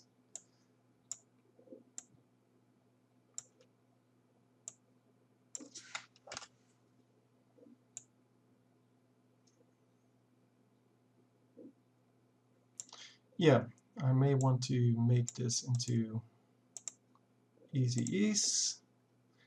I'm not sure though. It means that the front part's going a little bit quicker, which is good. So I guess we can keep it like this for now. Then we are at 7.5 seconds. So let's go back to comp 1 and see where we are. We are right there. So this is when these guys should start. Well, not all of them, but yeah.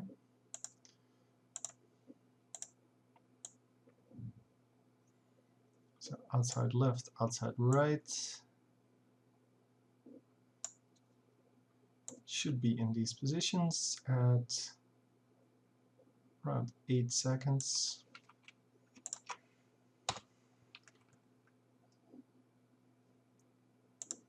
So let's set that, and let's make this into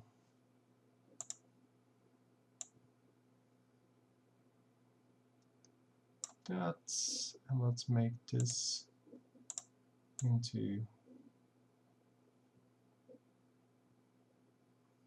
come on, yeah, that's good. So smooth. Okay, we're going to do the same trick we did before. 3 forward. Actually, we can copy that from the other one. This one. So I have position and scale. This one is position. And I should be able to copy that from this one onto this. Let's see, one is left, one is right, so it's actually right. So it moves out, and then there's a little bit of a jiggle. The jiggle is not big enough though, so copying them not as useful as I thought it would be.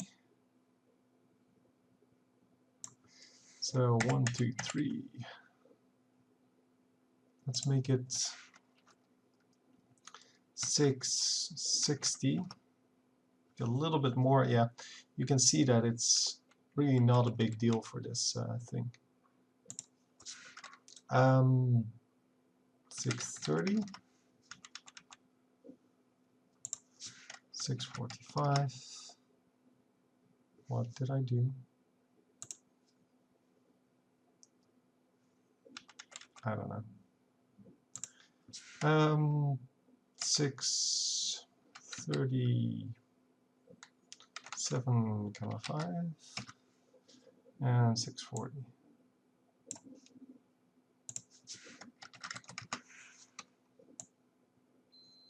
You can of course let them wobble through even after we've gone to the next animation. Choosing not to. So now we're going to go to 640 minus 20. I think I had 20, right? Yeah, pretty sure.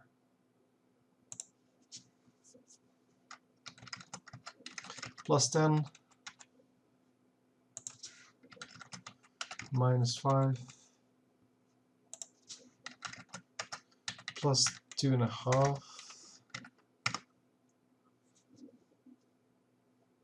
And then 640.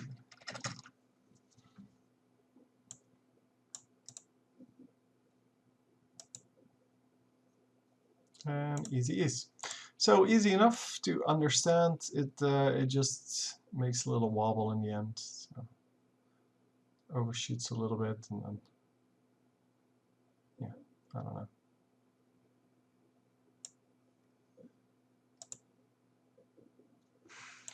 Actually, maybe we should make this spatial keyframes. Keyframe interpolation, spatial Bezier. I'm not actually sure what, or whether it already had the same movement, but it seems fine. It's going to go so quickly that hardly anyone is going to notice if it's wrong.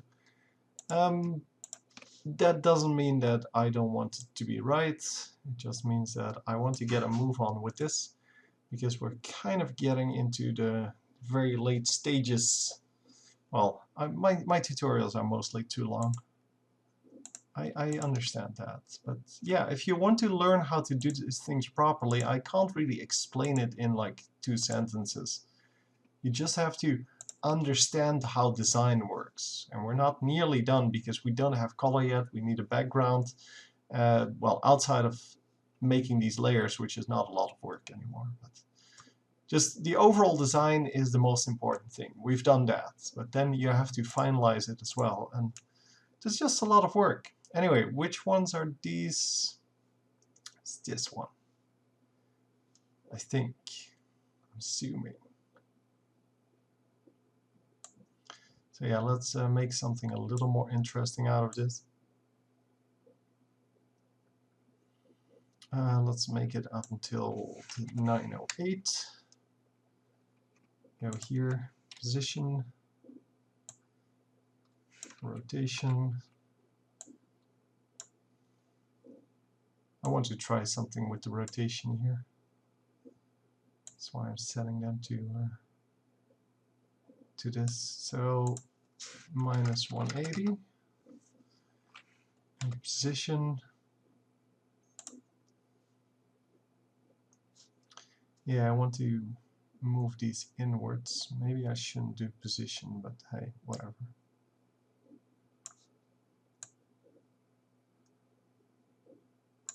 Let's just move them inwards a little bit. Bottom right. No.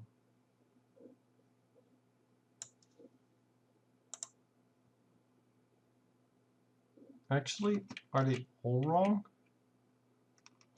Oh, that's because, yeah. It's because here they're correct.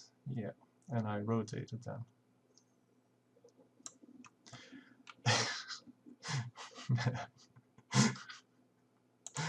I'm sorry.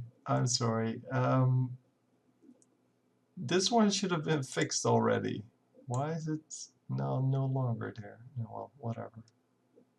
I'm going to set it so that it's just invisible. Bottom right is now top left. Top left is now bottom right. And top right is bottom left. There you go. So let's see what that looks like. So yeah, as you can see, it goes outside of the frame. I'm not going to be concerned with that.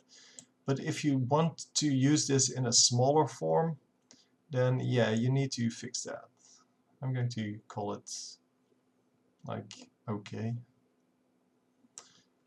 But as I said, if you now make this into a small part of a bigger animation, or even like just as a small thing, you're going to get cut off circles halfway through, and that can be very messy. So you will need a bigger canvas then, or just a different movement. Or just smaller objects. It can all work, it's all relative. So these are the big ones over here, which obviously should come in. Well, if I can show off more of them, that would actually be very nice. So if I can like push them out and then draw them back in, that would actually be nice, because they do look kind of nice. It's just that they're a little bit overdone when it comes to well, just compared to the rest of the design, they have a lot more lines basically. And yeah, even though I like them, I think that might actually be an issue. So let's push them out first. Yeah, this will have to be done one at a time. It's that one, okay. So let's push this up until it actually just fits inside here. Let's see what the rest of the movement looks like. It's actually not bad. Okay. I was worried that it would have to move like over here or something like that. I didn't know where I placed it in the beginning. So let's then make this one go behind everything else. Somewhere like that. Okay, the next one, move behind everything else. Then go to 10 seconds and move out over there somewhere.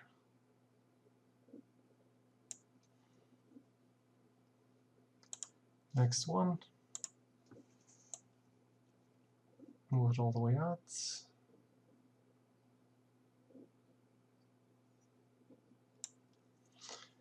And then move it all the way back in. Come on.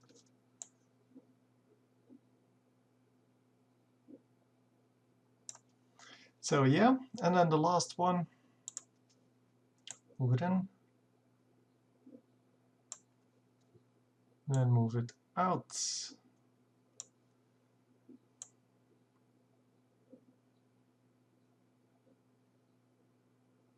So as you can see, I now have to overlap some things. So these two overlap, these two overlap. But since it's not a really part of my design, I don't really care which one overlaps which one. It's all good to me. So yeah, it looks like this now. Let's see. They move out, they show themselves a little bit, and then they get back in. Yeah, these things should be easy. Not the first one, but second and third one. It makes it look a little bit more like elastic band or something like that, which would be nice to have. Okay, okay. So these then, the last two. Yeah, let's just put a position on them, and yeah, that's about all I want.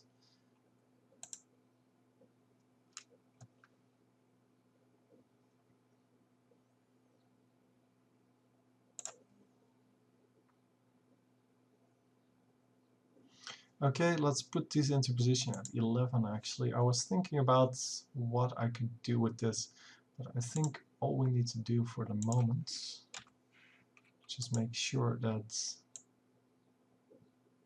they come in, and then we can, for example, make them flash another color, which would actually be cute. Can do that with everyone, of course, if we want to. So just before they come in, we can flash them another color. Let's start with this one. So we are currently right here, so this one will then be at 0.15, which means that yeah, we can just put what are they called, adjustment layer? Yeah, adjustment layer on there, use curves on that, on the adjustment layer, which means that it goes on everything behind it. We're going to set this to right there. Hit U. There we have our curves adjustment. At 1 it has to be back to where it is currently, so we're going to put it back, and we're going to just see what we can do. 25, so this is at 20. 25 we're going to go, and I don't know why it keeps doing this, but it's so annoying. Yeah, we're going to just flash it like up and down. Maybe put it forward like 2. The flash is more instantaneous. One more. Well, yeah, 2 frames. That should be enough. 2 frames and then 8 frames to cool down again. Cool. And yeah, here's the advantage of this technique. It will work on both of them at the same time. If it actually would work. Why is it not working?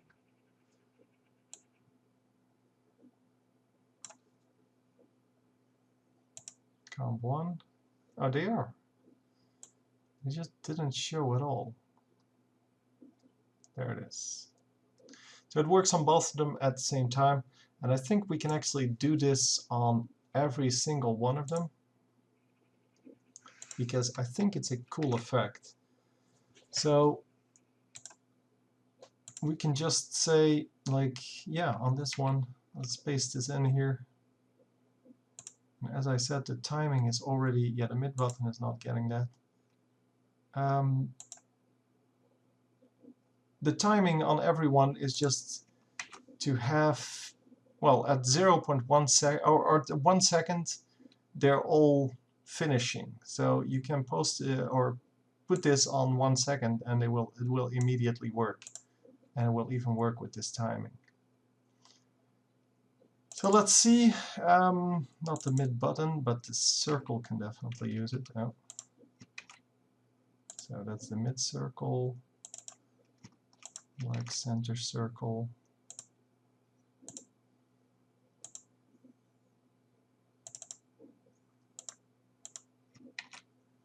This one, then this one. This one already has it, so I can skip all the rest.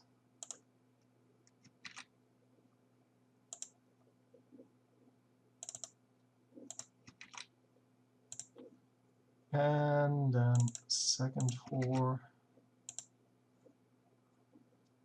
Okay, that's the entire thing done, which means that now we only have to do the ones that are in the original composition, so our design composition. Let's save for a moment, because I tend to forget to do that, and it can become very bad. Hang on. Okay, there we go. Put it on there.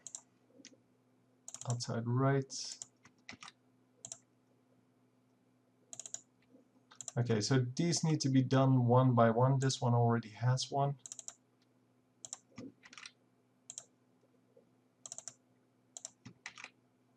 Yeah, because I made 4 different compositions of this to get the little spots right, we need to, well, we need to do that one by one, which is kind of, yeah, not really what you want. So extreme left right is the same, and the background is going to disappear. But yeah, now every one of them will flash the moment they, the last half a second.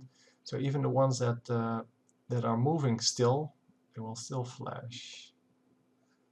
Yeah.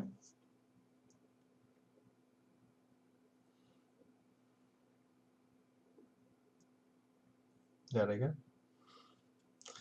So yeah, this all has been done now. Now all we need to do is replace the background and put well, one of these adjustment layers on top here, and obviously not like this. We do want to have some kind of thing going on, but not like that. Hang on, why is this? Oh, that's, yeah, the 1 to 15 is of course doing its thing before anything else.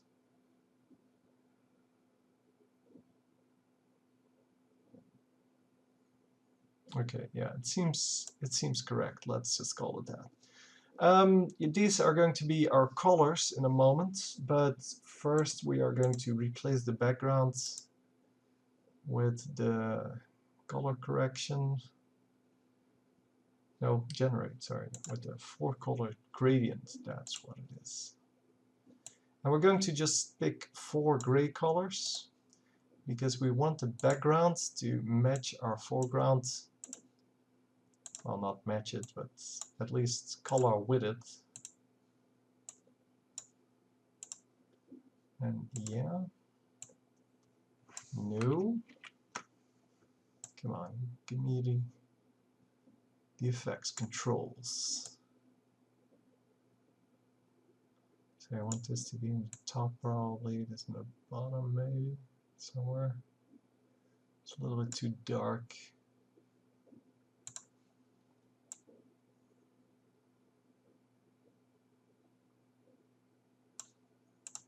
Okay, nice average.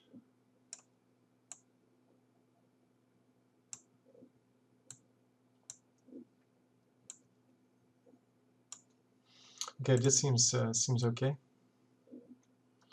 And now everything will come in on top of this, and maybe it's a little bit too bright. We can easily, well, change that by making the opacity less.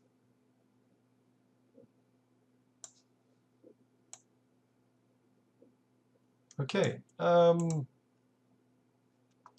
we have some issues here, by the way? 100%. Yeah, we do have some issues with these lines, so we can actually just put a blur on there. Let's say fast blur,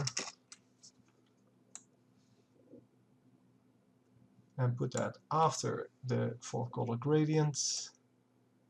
Put on a little bit of this repeat edge pixels so that you don't get this problem that we just had. It should solve the problem a little bit. I still see these lines in here, but yeah, apparently there's not a whole lot else I can do about it. I'm going to put this to 25.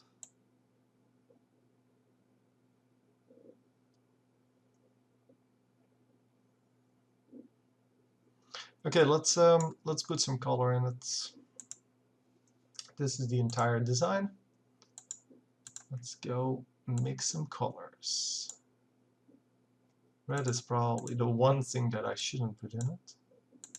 We'll see. I'm first going for a red type color. Red, green.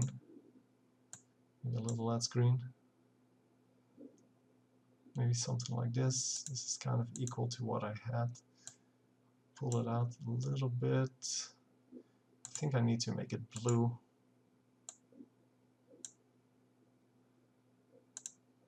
And pull out the red instead of putting a lot of red in there.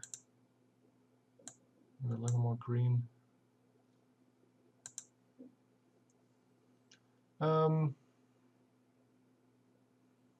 Not sure.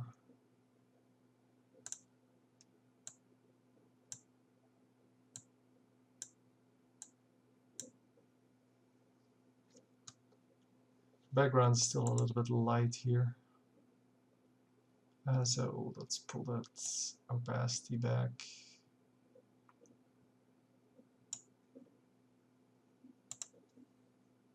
Okay. Yeah, the background's now kind of just a background, so you hardly even notice it. Let's go back to this. We were mixing some colors. Let's see if we can actually make something happen here. Like a little bit of this. Maybe on the green as well.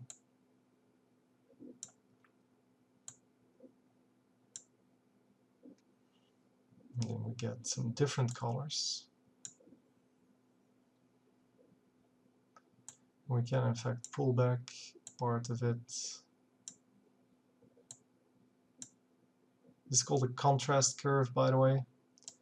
It makes the saturated colors brighter and the dull colors less. So basically your darker colors become darker and your lighter colors become lighter. So that's why you get more contrast. And it actually looks kind of cute. Oh, I like the blue. See, the background's almost gray because of those contrast curves. It's a little bit of a steep one, but this one is even worse when it comes to that. No, I don't like the purple. Although purple is my favorite color by far. I do not like it like that. This is actually not bad. But as you can see, you change all the colors at the same time, which means that you never have to actually mix colors and do that kind of stuff. It's just great to have it like this. So if we put this back in, get a completely different color. I'm not sure if I like it, but it's the way it is. Let's see if we can actually reverse the effect. Yeah, that becomes really ugly. Kind of like the green contrast curve at least. The red I'm not so sure about. Maybe I should just take out the red and make it more bluish green.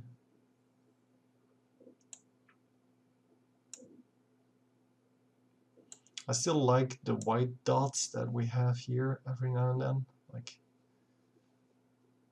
it's kind of nice.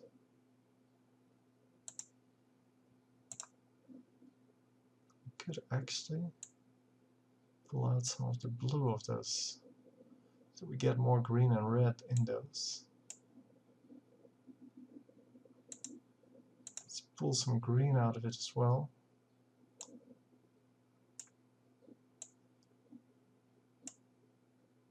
So I'm trying to make these into more of an interesting color. And you can see now they're a little bit red because I took out the blue and the green. And you can definitely do a whole lot with these curves. It's all about knowing what you're trying to do, and I currently have no goal. I'm just trying to make something that looks good, but I have no specific thing in mind. So I'm just trying to adjust it so that certain colors get boosted while others get, well, repressed, I guess, it should be the word. So yeah, these become a little bit reddish if I do it like this, which doesn't really fit the picture, but yeah, you can see the difference here. So if I put them like this, they become a completely different color than if I put it like this. There's really small movements that make quite a big difference. I think I'm going to keep it like this. I kind of like it, although some of the colors, like these balls here, they don't really pop out anymore. It is still good. You can of course adjust the layers. So if you go to the layer where this is actually made, mid-circle, that's not the mid-circle, it's the black center circle. And you go to this one, you say okay, go to solid settings, make it into something lighter than it currently is. Okay, that's the wrong one, but you get the point. This one or this one? It is this one. Wow, that's actually quite dark. And you make it like this, then your comp is going to look different here. Now they pop again. So yeah, it's as easy as that. You just have to find the correct one and make sure that they And make sure that they actually are the correct color. So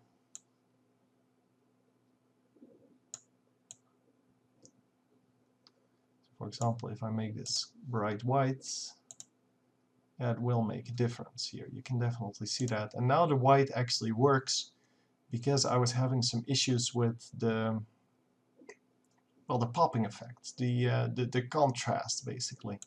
So you can at some points make that, and I'm definitely going to keep it this way, see what it looks like.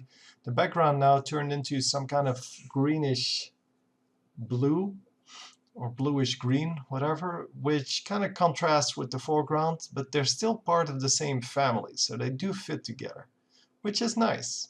So we're going to make it 14 seconds, and that is going to be the final thing. So yeah, it ends at 12. So yeah, let's have 2 seconds behind that. 14 seconds. Anyhow, hope you enjoyed. I hope you learned something today. It was a really long one, I know that, but the end result is worth it. I will see you next time.